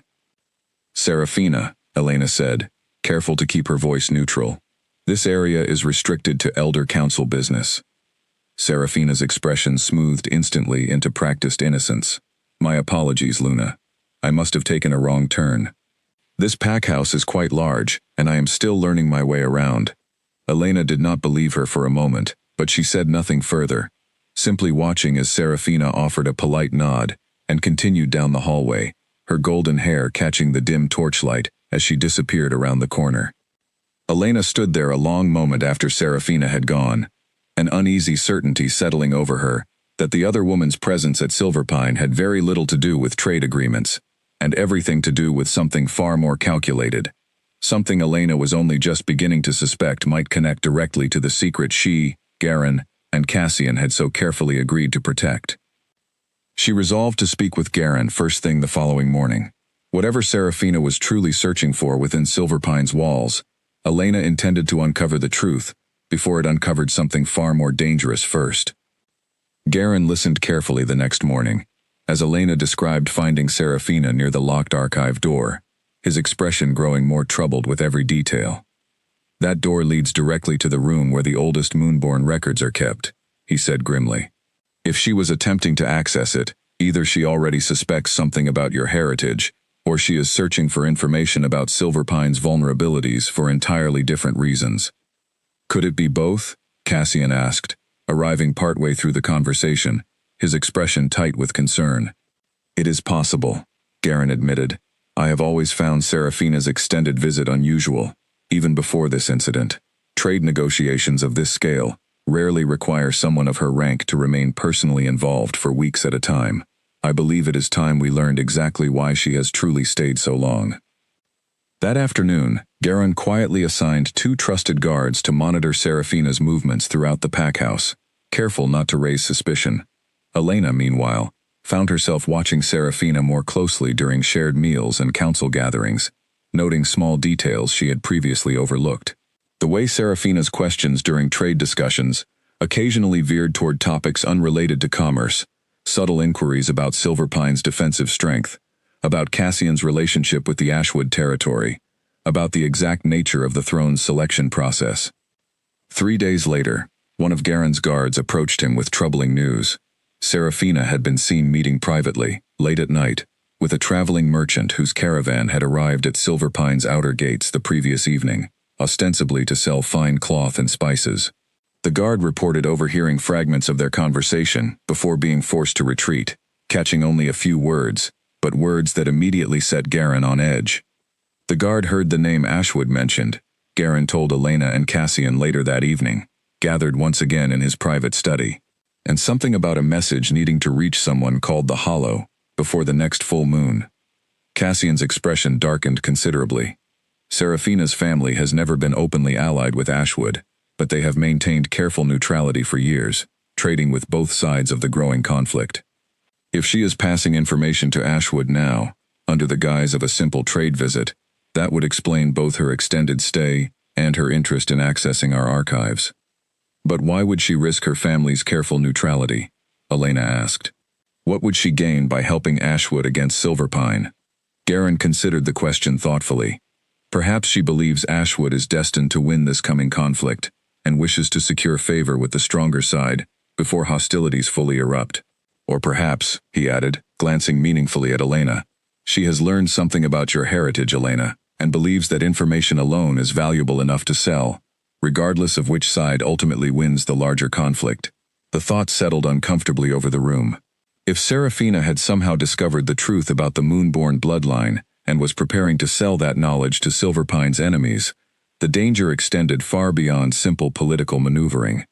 It threatened Elena's safety directly, and by extension, threatened the fragile stability the pack had only just begun rebuilding since the throne's unexpected choice. There is something else troubling me, Garen continued, rubbing his tired eyes. The Hollow. I have encountered that name before, buried in a much older text, one I only skimmed briefly years ago, and dismissed as legend. If memory serves, the Hollow was not a place at all, but a title, given to a shadowy figure said to lead a coalition, formed generations ago specifically, to hunt down the last remnants of the Moonborn bloodline. I had always assumed the coalition disbanded, once the bloodline was believed extinct. You think it still exists? Elena asked, her voice barely above a whisper. I think, Garen said carefully, that if Serafina truly mentioned that name to a stranger in the dead of night, we cannot afford to assume it does not. We need proof before we can act, Cassian said finally. Accusing a Beta family of Serafina's standing without solid evidence could create far more damage than good, especially with tensions already running high along the eastern border. Garen nodded in agreement. I will have the guards continue monitoring her closely. In the meantime, Elena, I think it would be wise for you to avoid discussing anything related to the Moonborn bloodline outside this room, until we understand exactly how much Serafina already knows. Elena agreed, though the weight of the secret felt heavier now, pressing down on her chest every time she passed Serafina in the hallways, every time she caught those calculating golden eyes watching her from across a crowded room. She had grown skilled, over years of difficult childhood, at hiding her true feelings behind a calm exterior, but keeping a secret this significant tested even her considerable practice. She threw herself into her Luna duties with renewed focus over the following 2 days, hoping the familiar rhythm of council meetings and village visits might quiet the anxious thoughts circling endlessly through her mind. During a quiet afternoon spent reviewing grain distribution records with Alden, she found her attention drifting again and again toward the window, toward the eastern horizon where Ashwood's territory lay somewhere beyond the tree line, wondering how much time remained before whatever Serafina had set in motion finally arrived at Silverpine's door. You seem distracted, Luna, Alden observed gently, not for the first time that week. I am sorry, Elena said, forcing her attention back to the ledger before her. There is a great deal weighing on my mind lately. Alden studied her with quiet concern but did not press further, simply continuing their review with patient understanding. One more small kindness, in a season that had begun to feel increasingly heavy with unspoken danger. 2 nights later, everything changed. Elena woke suddenly in the darkest hours before dawn, pulled from sleep by a strange, prickling awareness she could not immediately explain. Something felt wrong, a disturbance in the air itself, though she could not have said how she knew it. She rose quickly, pulling a cloak over her nightclothes, and made her way toward the window overlooking the training grounds below. In the distance, near the outer wall closest to the Ashwood border, she saw movement, shadows shifting against the darker shadows of the tree line, too organized and deliberate to be ordinary nighttime animals. Her heart began pounding as she recognized the careful, coordinated movement of wolves, preparing an approach, wolves that did not belong to Silverpine's own patrol. She rushed from her room immediately, moving through quiet hallways toward Cassian's chambers, her bare feet silent against the cold stone floor. She pounded on his door until he answered, already half-dressed, alert instantly at the urgency in her expression. Ashwood wolves, near the western training grounds, she said breathlessly. I saw movement from my window. It looked like at least a dozen, maybe more. Cassian did not hesitate, grabbing his weapons and shouting orders down the hallway to wake his war captains. Within minutes, Silverpine's defenses were mobilizing, guards rushing toward the western wall, warriors emerging from their quarters already prepared for battle, in a way that told Elena this threat, however sudden it seemed to her, had clearly been anticipated by the pack's military leadership for some time. Stay inside the main hall, Cassian told her firmly, gripping her shoulders for one brief moment. Garen will keep you safe. This is not your fight. It is exactly my fight, Elena said, meeting his eyes steadily despite her racing heart. I am Luna of this pack. I will not hide while Silverpine defends itself. Cassian looked as though he wanted to argue, but the urgency of the moment left no time for debate. Stay behind the guards then. Please, Elena. I cannot fight this battle properly if I am worried about your safety at the same time. Elena nodded, understanding the fair request, even as every instinct told her to help however she could. She followed at a careful distance as Cassian rushed toward the western wall, joining Garen near the main hall entrance, watching as Silverpine's warriors poured out to meet the approaching threat. The battle that followed was chaotic and terrifying, shouts and snarls echoing across the training grounds as Silverpine's defenders clashed with the Ashwood raiding party in the darkness. Elena watched from a careful distance, her chest tight with fear for Cassian, for every warrior she had come to know over the past weeks, for the pack that had so recently, imperfectly, begun to feel like home. She saw a young warrior stumble near the edge of the fighting, an Ashwood wolf closing in fast, and before she could think better of it, she cried out a sharp warning that carried clearly over the chaos. The young warrior twisted aside just in time, avoiding the strike, and shot her a quick, grateful glance before diving back into the fray. Small as the moment was, it steadied something in Elena's racing heart, a reminder that even standing at a careful distance, she was not entirely helpless. Garen stood close beside her throughout, his own weapon drawn despite his age, positioned protectively between Elena and the worst of the fighting. "Whatever happens," he murmured, more to himself than to her, "we hold the hall. That much has never changed in 300 years. Then she saw him. Near the edge of the fighting, half hidden in shadow, stood the tall wolf, in deep green colors she had noticed weeks earlier, during her trial of truth. The messenger, whose calculating interest had unsettled her even then. He was not fighting alongside Silverpine's warriors, nor was he fighting against them directly. He stood watching, waiting, his eyes scanning the chaos with cold, deliberate focus, exactly as though searching for someone specific among the fighting. He was searching for her. Elena's blood ran cold as their eyes met across the battlefield. Recognition flickered in his expression, and he began moving toward her with sudden, purposeful speed, cutting through the edge of the fighting with practiced ease. Clearly no ordinary raider, but something far more dangerous, sent with a specific and singular purpose. "Elena!" Garen shouted, spotting the danger a moment too late. "Run!" Elena turned and fled back toward the main hall, her heart pounding, the sound of pursuing footsteps growing closer behind her. She burst through the heavy wooden doors and sprinted toward the platform, where the sacred Luna throne sat waiting, some desperate instinct guiding her feet even as her mind raced through every possible escape. The stranger burst through the doors moments later, his expression no longer calculating but urgent, almost frantic. "Wait," he called out, his voice carrying an unexpected note of pleading rather than menace. "I am not here to harm you. I need you to listen to me, please, before it is too late." Elena stopped near the base of the throne platform, her chest heaving, every instinct screaming at her to keep running, though something in his tone, some genuine desperation beneath the urgency, gave her pause. "Who are you?" she demanded, keeping the platform between them. "My name is Corwin," he said, holding his empty hands up carefully, showing he carried no weapon. "I was sent by the Ashwood Alpha to observe you, to confirm whether the rumors about the Moonborn bloodline returning were true. But Elena, I need you to understand, the reason Ashwood is truly attacking tonight has nothing to do with border disputes or old rivalries. They learned about your heritage days ago, and they are not attacking to conquer Silverpine's territory." "How did they learn?" Elena asked, her mind racing back to Seraphina's suspicious presence near the archives, to the late-night meeting Garen's guard had overheard. "A woman came to us nearly 2 weeks ago," Corwin admitted, his expression tightening with something that looked almost like shame. "She claimed she had proof that Silverpine's new Luna carried the old bloodline mark, and offered to confirm it, in exchange for protection and favor, once Ashwood secured the region. I do not know her name. I was only a low-ranked scout at the time, sent along with the raiding party tonight because I had once traveled through Silverpine and could recognize you on sight." Elena's stomach twisted painfully.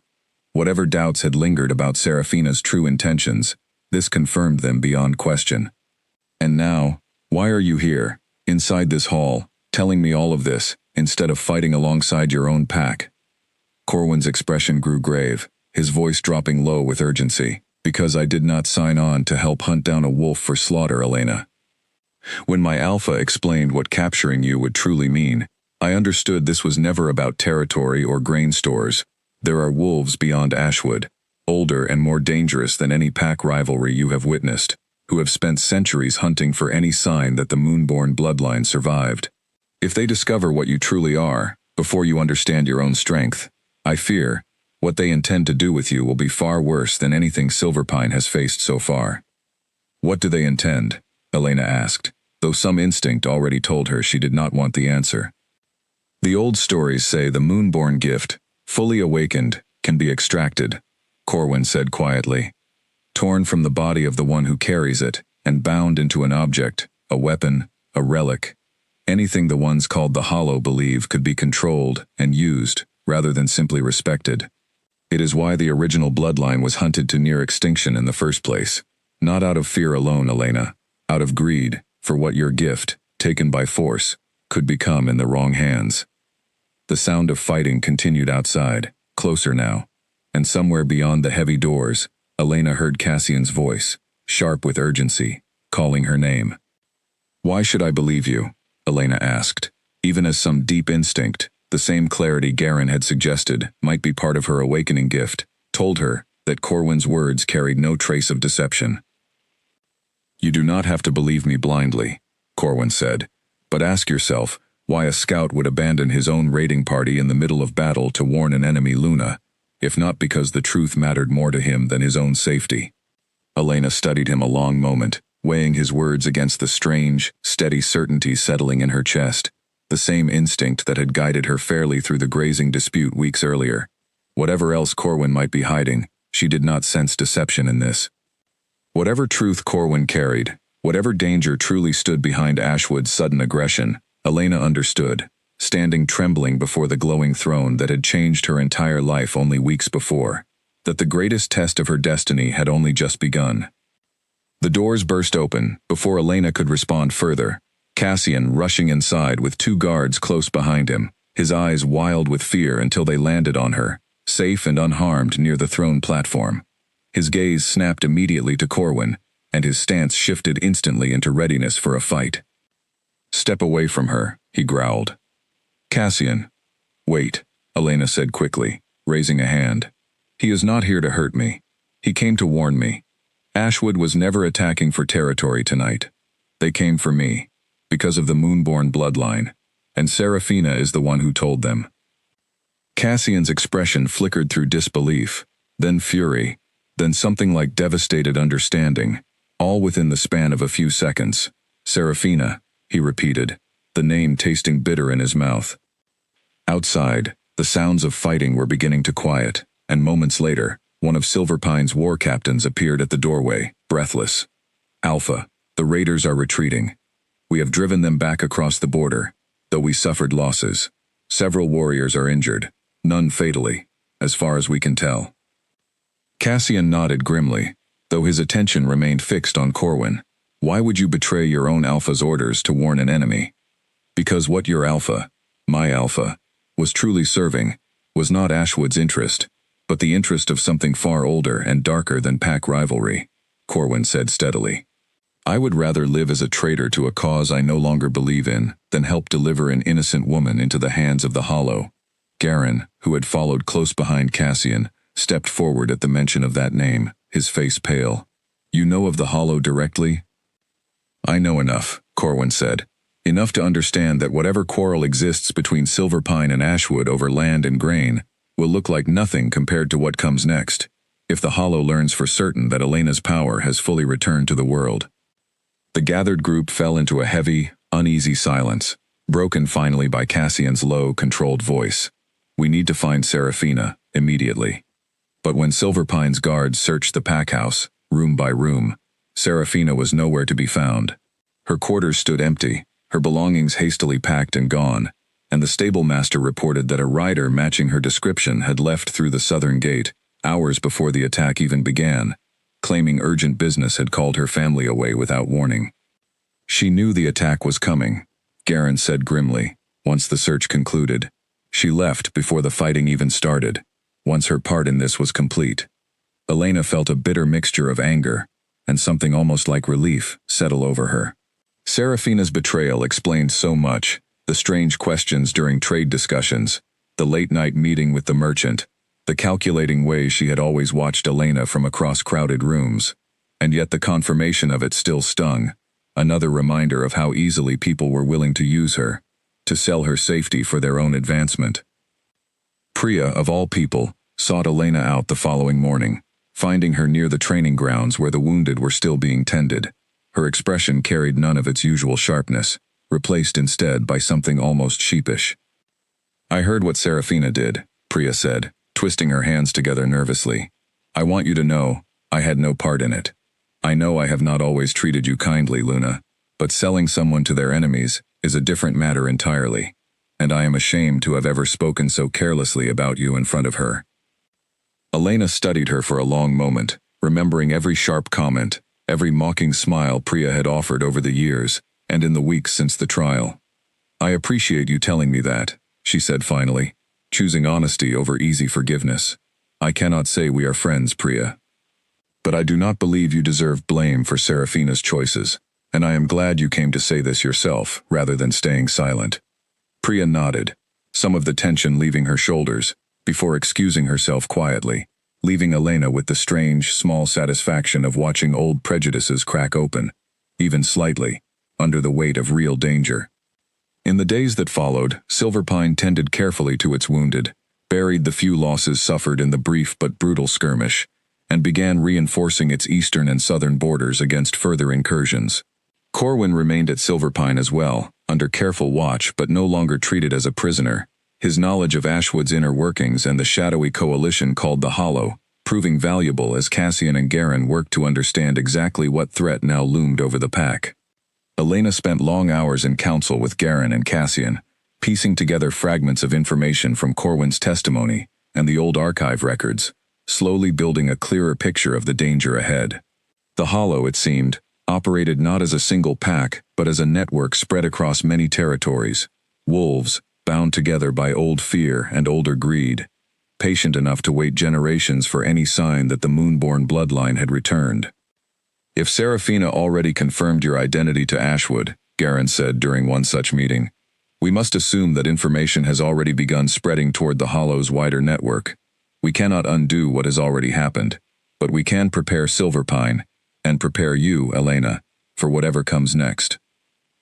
How do I prepare for something I do not even fully understand yet? Elena asked, frustration creeping into her voice for the first time in weeks. I still do not know what I am truly capable of. I only know pieces, small instincts, small moments, where something inside me responds to conflict or dishonesty, in ways I cannot fully explain.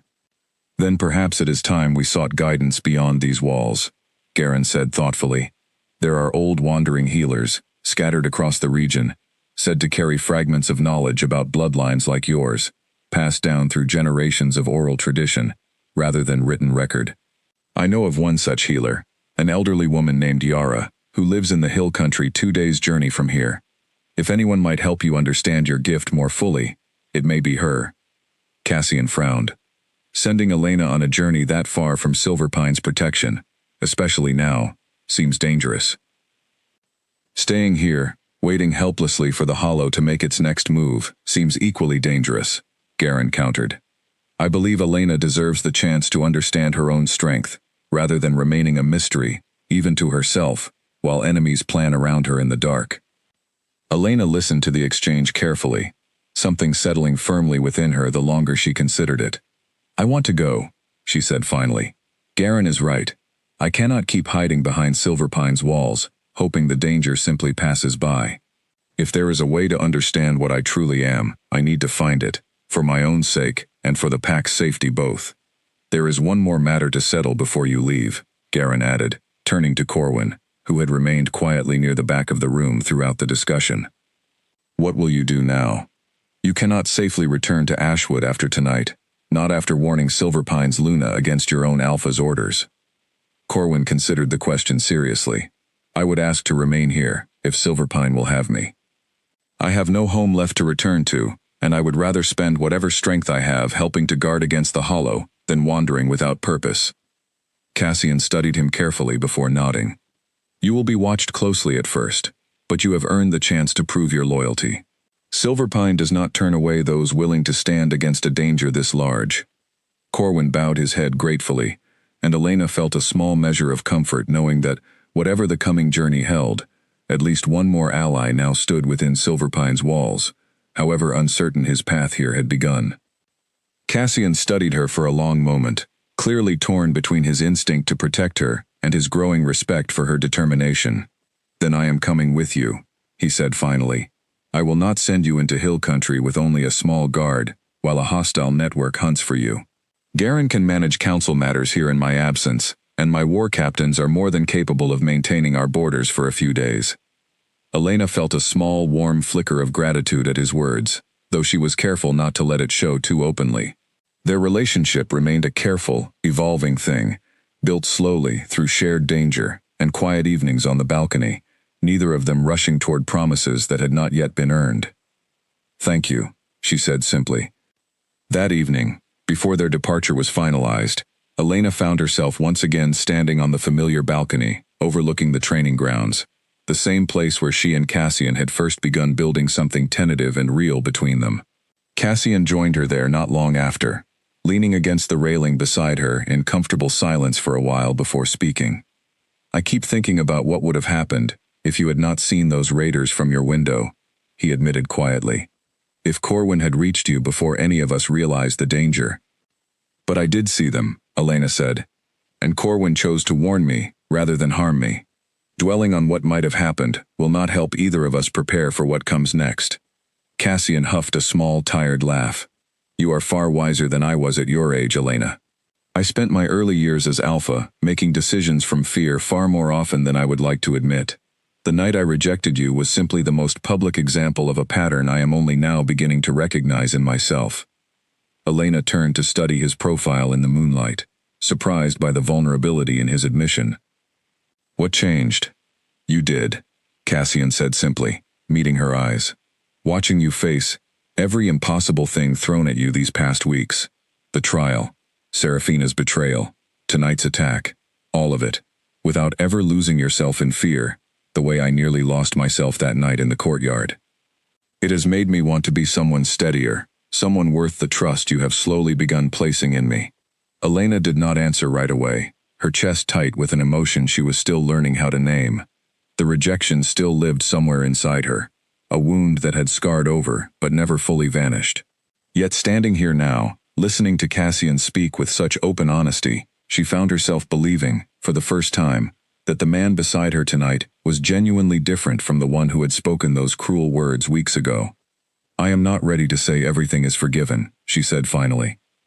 "But I am ready to keep building whatever this is, one honest evening at a time, exactly as we agreed." Cassian nodded, something like relief and hope mingling in his expression. "That is more than I deserve, and more than enough for me." He hesitated a moment, then reached out slowly, giving her every chance to pull away, and gently took her hand in his. Elena did not pull away.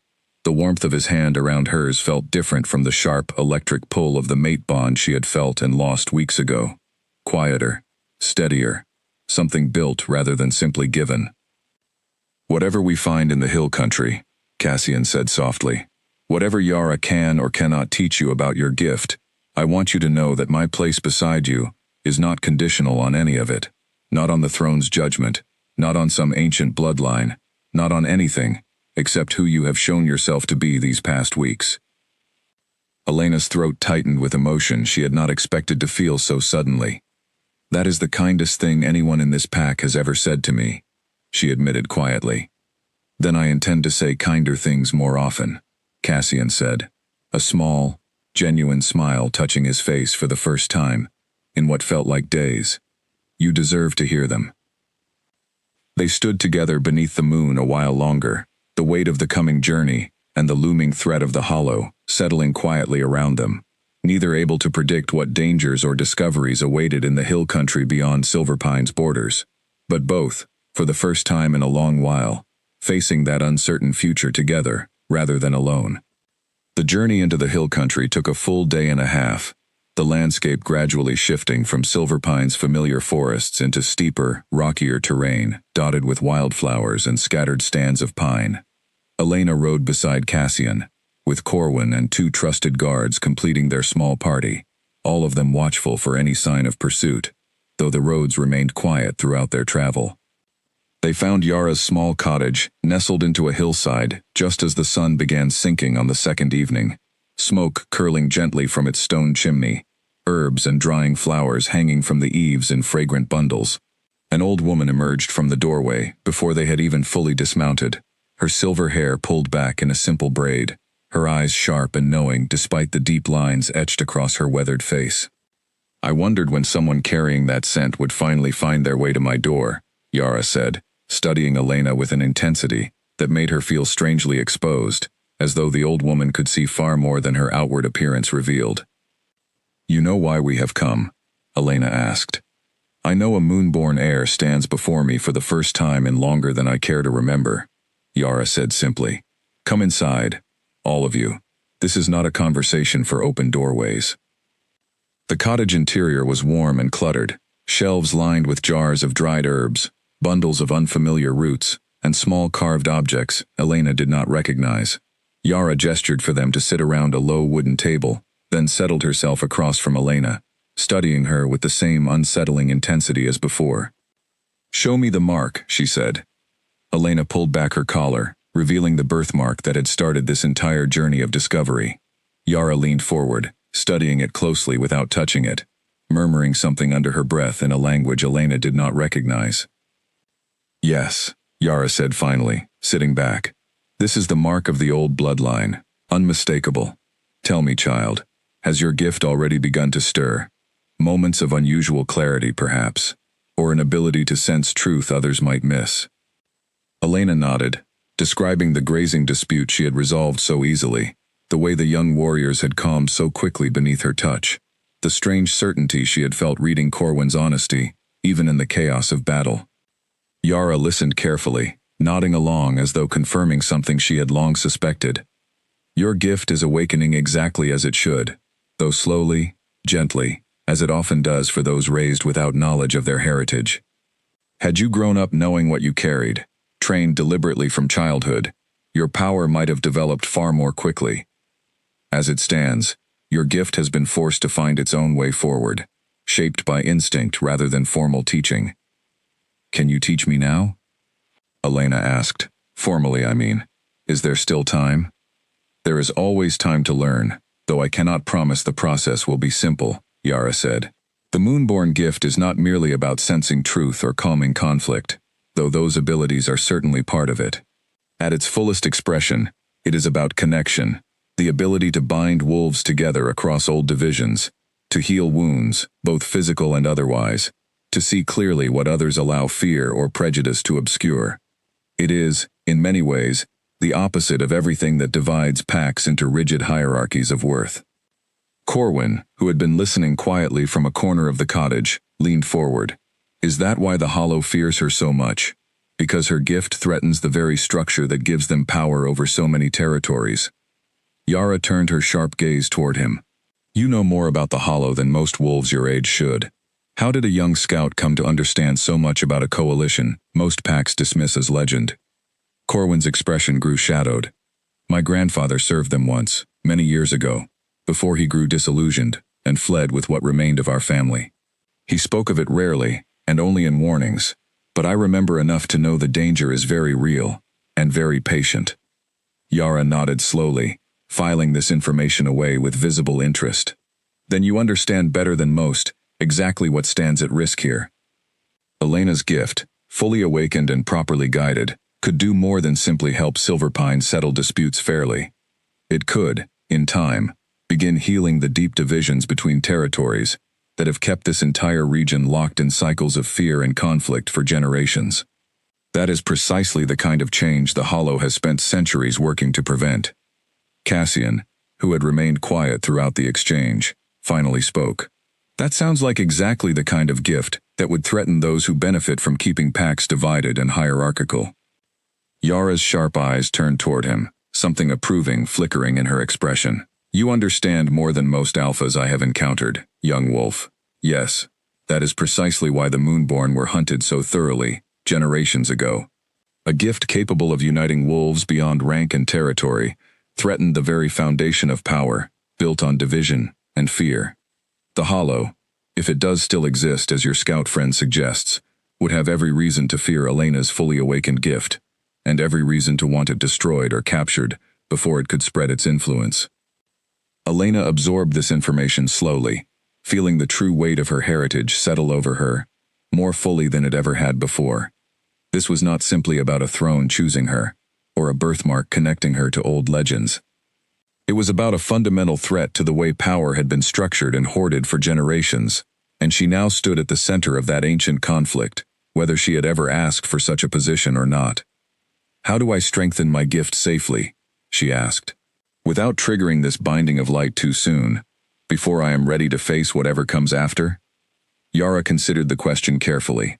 The binding of light occurs naturally, tied to moments of profound emotional truth, not something you can fully control through simple practice. "However, I can teach you exercises to deepen your awareness of the gift already stirring within you, meditation techniques passed down through generations of Moonborn practice, ways to strengthen the connection between your instincts and conscious understanding." This will not prevent the eventual binding, but it will help ensure you are as prepared as possible when that moment arrives, whenever it comes. Over the following 2 days, Yara guided Elena through a series of exercises unlike anything she had ever practiced before. She taught her to sit quietly beneath the open sky, breathing slowly, focusing inward until she could sense the subtle currents of emotion and truth flowing around her, distinguishing honest intention from deception with growing clarity and confidence. She taught her simple techniques for channeling calm into tense situations, building deliberately on the instinctive ability Elena had already displayed during the training grounds altercation weeks earlier. On the first afternoon, Yara led Elena to a small clearing behind the cottage, where a shallow stream ran clear over smooth stones. "Sit here," Yara instructed, "and simply listen. Not with your ears, but with whatever part of you responded when those 2 young warriors calmed beneath your touch." Elena closed her eyes, focusing on the sound of running water, the rustle of leaves overhead, the distant call of birds settling in for the evening. At first she felt nothing beyond ordinary awareness, but as the minutes stretched on, something subtle began to emerge, a faint sense of the life surrounding her, the steady, patient rhythm of the stream, the quiet contentment of the birds nesting nearby, all of it humming together in a way she had never noticed before. "I feel it," she whispered, almost afraid that speaking aloud might break the fragile new awareness. "Good," Yara said, satisfaction warming her weathered voice. "That awareness is the foundation of everything else. Truth, calm, healing, all of it grows from learning to listen first, before ever attempting to act." They practiced daily after that, Yara gently correcting Elena's technique, praising her progress, occasionally sharing fragments of old moonborn wisdom passed down through generations of careful oral tradition. Elena absorbed every lesson eagerly, grateful beyond words to finally understand pieces of herself that had remained mysterious her entire life. "You carry old power, child," Yara told her during their final session together, "but power alone means little without wisdom to guide it. Remember always that your gift exists to heal and unite, never to control or dominate. The moment you use it to bend others to your will, rather than to help them see truth clearly for themselves, you risk corrupting the very thing that makes the moonborn bloodline so precious." Elena absorbed the warning seriously, understanding instinctively the wisdom behind it. She thought of Cassian's cold rejection weeks ago, of Percival's stubborn suspicion, of Priya's cruel mockery, and recognized that her growing gift, however powerful it might become, was never meant to force any of them to accept her. It was meant, instead, to help her see clearly enough to lead with fairness and compassion, regardless of how others chose to respond. On their final evening in the hill country, as Elena sat beneath the star-filled sky practicing the breathing exercises Yara had taught her, she felt something shift within her chest, subtle but unmistakable, like a door, opening somewhere deep inside, that had been locked her entire life. She opened her eyes to find Cassian watching her from a short distance away, his expression soft with quiet wonder. "You look different," he said. "Not in appearance, exactly. Something else." "I feel different," Elena admitted, steadier somehow. "Like I finally understand a small piece of who I truly am, instead of only guessing." Cassian moved closer, settling beside her on the grassy hillside. "I am glad we came here," he said. "Watching you these past 2 days, learning to trust this part of yourself so fully, it has only deepened everything I already felt building between us." Elena turned to study his face in the moonlight, her heart beating a little faster despite Yara's careful teachings about calm and clarity. "What exactly do you feel, Cassian? I think it is time we spoke plainly about this, rather than dancing carefully around it every evening." Cassian held her gaze steadily. "I feel that the moon was right the very first time, Elena. I feel that rejecting our bond was the greatest mistake of my life, and that every day since has only proven how wrong I was to let fear guide that decision. I do not expect the bond to simply repair itself after being broken so publicly, but I am asking, honestly and without any expectation beyond your honest answer, whether you might be willing to build something new with me, something chosen freely this time, rather than assigned by fate alone." Elena's breath caught, the weight of his words settling warmly into the space Yara's teachings had opened within her chest. She thought of the courtyard, of the word scraps, of weeks spent proving her worth, again and again, to a pack that had once dismissed her entirely. She thought, too, of every quiet evening on the balcony since, every honest conversation, every moment Cassian had shown her, through action rather than empty words, that he was genuinely trying to become someone worthy of her trust. She thought also of Seraphina's betrayal, of the danger still looming from Ashwood and the shadowy hollow, of everything still unresolved and uncertain in the path ahead. And yet, sitting here beneath the stars with Cassian's steady presence beside her, none of that uncertainty felt frightening in the way it once might have. She had spent her whole life being told she was not enough, not worthy, not wanted. Here, finally, was a man choosing her freely, without the moon's insistence, without any obligation beyond his own honest feeling. "I am willing," she said finally, her voice steady, despite the racing of her heart, "not because the moon demands it, and not because a throne chose me, but because I have watched you become someone I genuinely want, standing beside me, Cassian, freely, and by my own choice." The moment the words left her lips, something extraordinary happened. A brilliant light erupted from Elena's chest, silver and warm, spreading outward in gentle waves, that lit up the entire hillside, as though the moon itself had descended to embrace her. Cassian gasped, shielding his eyes briefly, before staring in open awe, as the light continued to grow, spiraling upward into the night sky in swirling ribbons of silver brilliance. Yara emerged from her cottage, drawn by the sudden illumination, her weathered face breaking into a wide, knowing smile. "The binding of light," she breathed.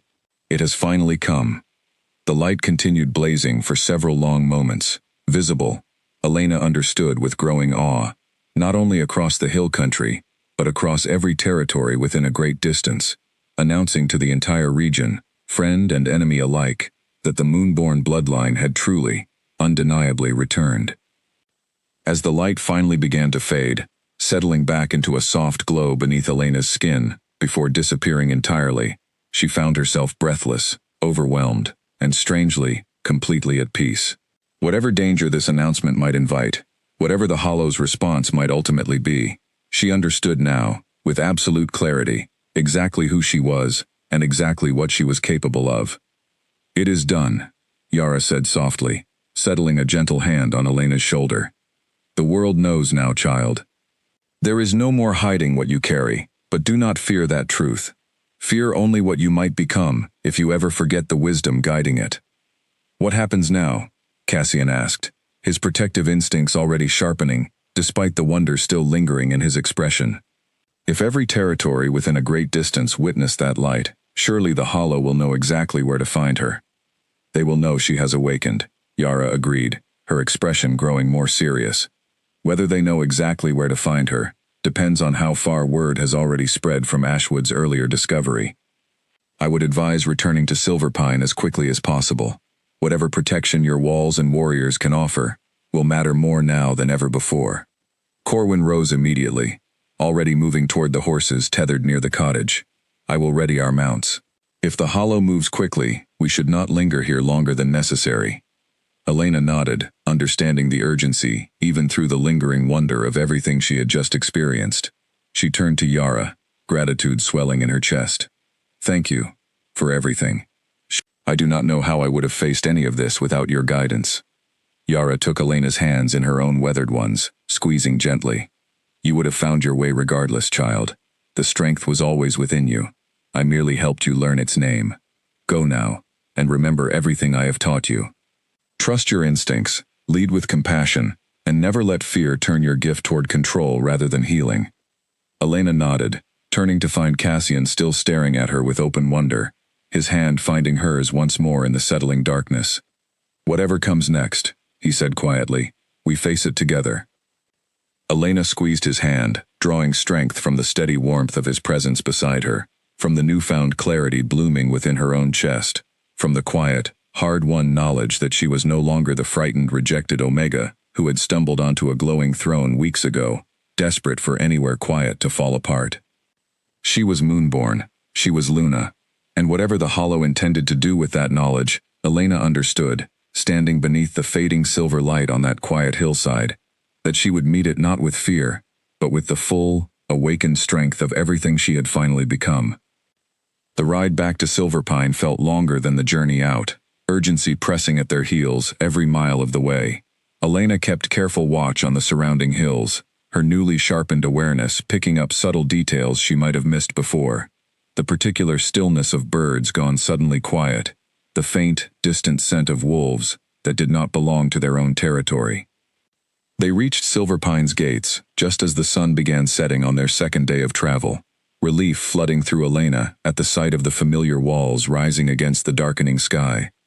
Garin met them at the entrance, his expression tight with worry that eased visibly the moment he saw them all safely returned. "You saw the light then," Elena said, reading the answer in his expression before he even spoke. "The entire pack saw it," Garin confirmed. "It lit up the sky for nearly 10 minutes. Wolves have been talking of nothing else since. Some are frightened. Most are in awe. I suspect word has already reached every territory within several days' travel."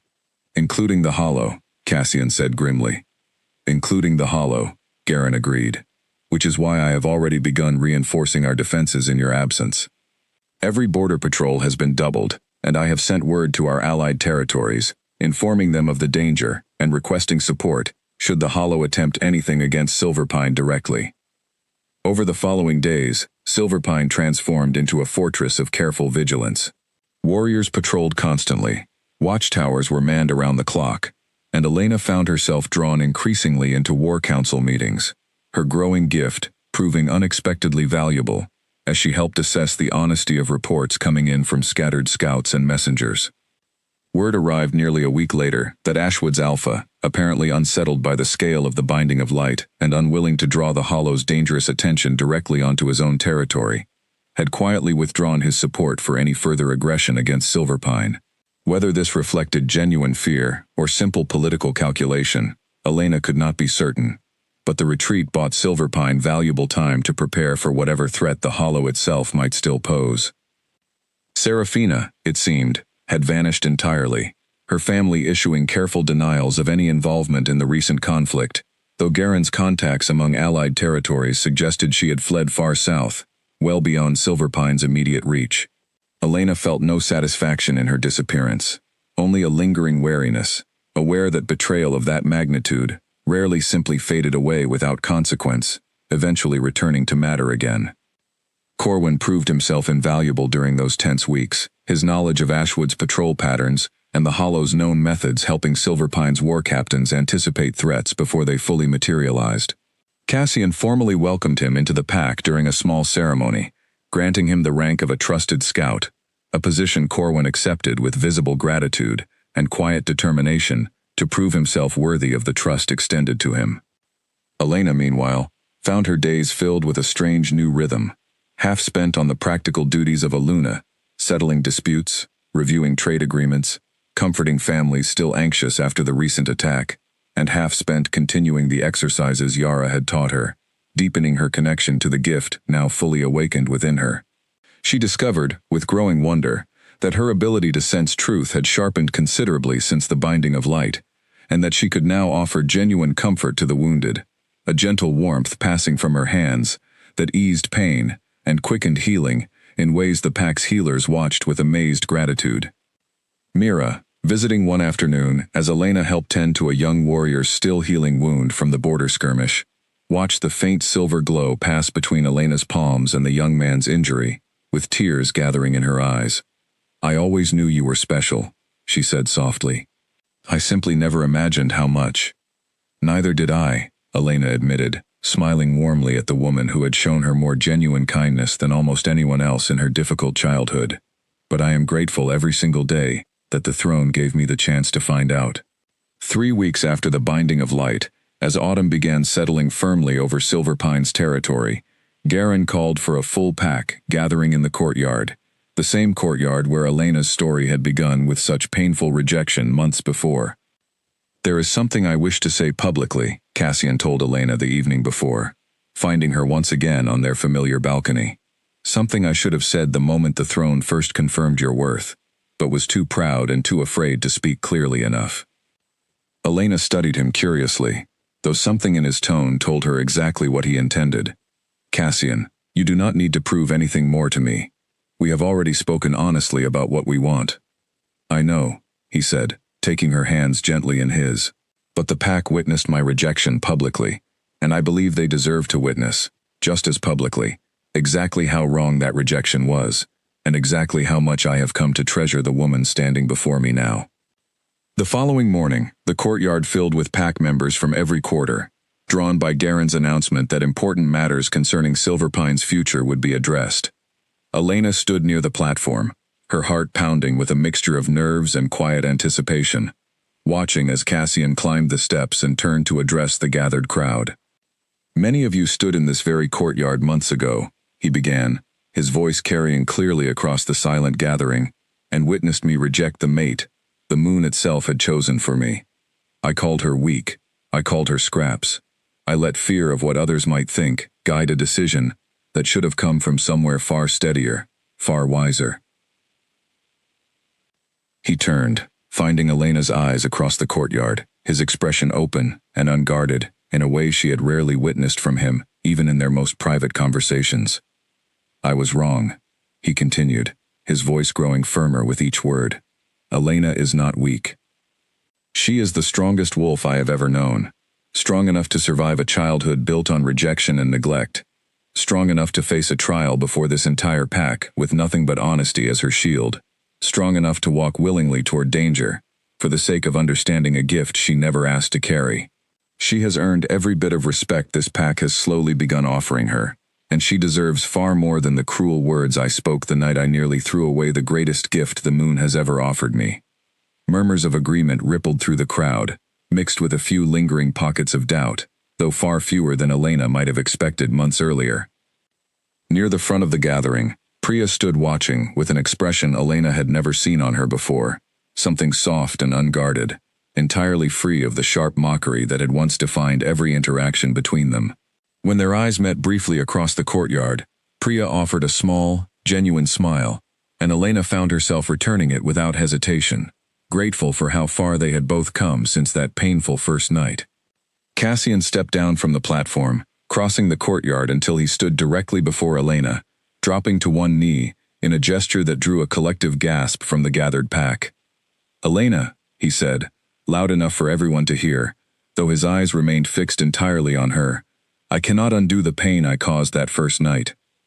But I can promise you, before this entire pack as witness, that I will spend every day going forward, earning the trust I so carelessly broke.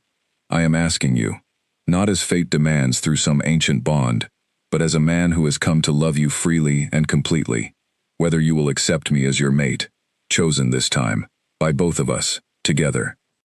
Elena felt tears gathering in her eyes, though these tears carried none of the pain from that first devastating night.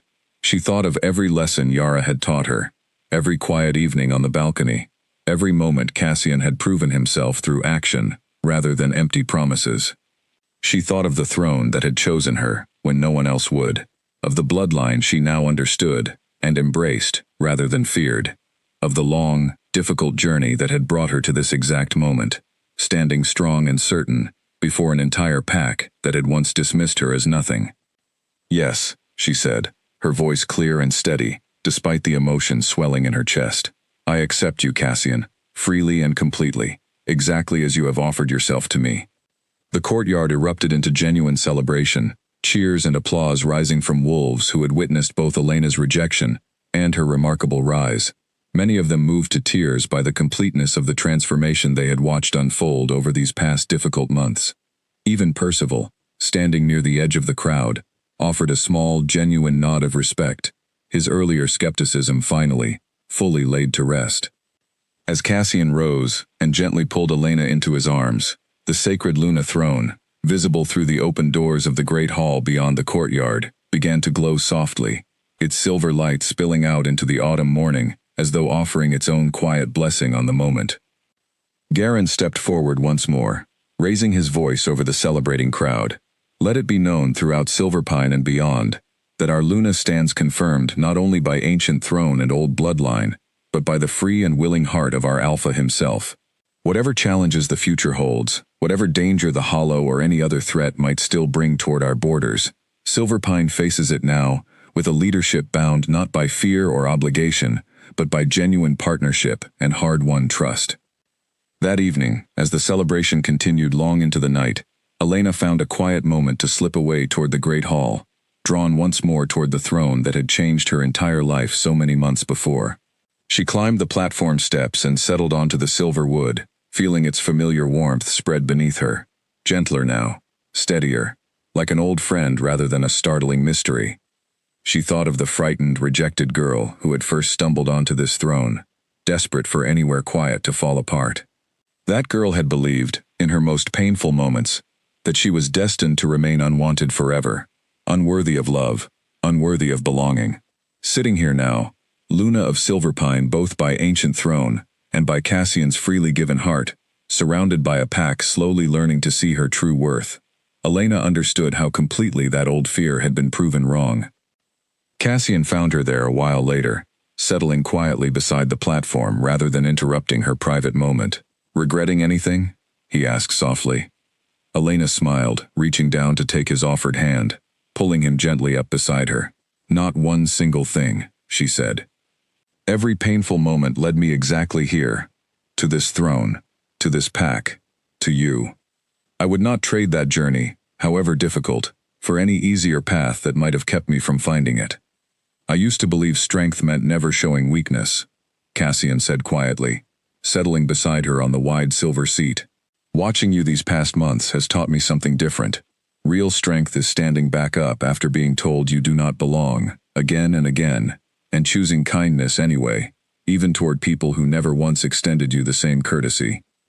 "You have changed too," Elena said, studying him gently in the dim evening light, filtering through the hall's high windows. "The alpha who rejected me that first night would never have knelt before the entire pack the way you did today. That alpha was afraid," Cassian admitted. "Afraid of weakness, afraid of judgment, afraid of leading a pack through war without a mate everyone else considered impressive enough. I understand now that fear like that only ever makes a leader smaller, not stronger. You taught me that, simply by refusing to shrink yourself to fit anyone else's fear." Elena leaned her head gently against his shoulder, the throne's warmth still humming softly beneath them both. "Whatever comes next, with the Hollow, with Ashwood, with anything else this world decides to throw at us, I think we will face it better together than either of us could have managed alone." "Agreed," Cassian said, pressing a soft kiss to the top of her head. "Though I suspect, given everything you have already survived, you would have managed just fine on your own regardless."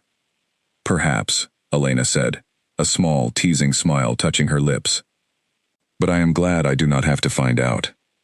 They sat together in comfortable silence a while longer, the sounds of the pack's continuing celebration drifting faintly through the open doors, the moon climbing steadily higher beyond the tall windows of the great hall.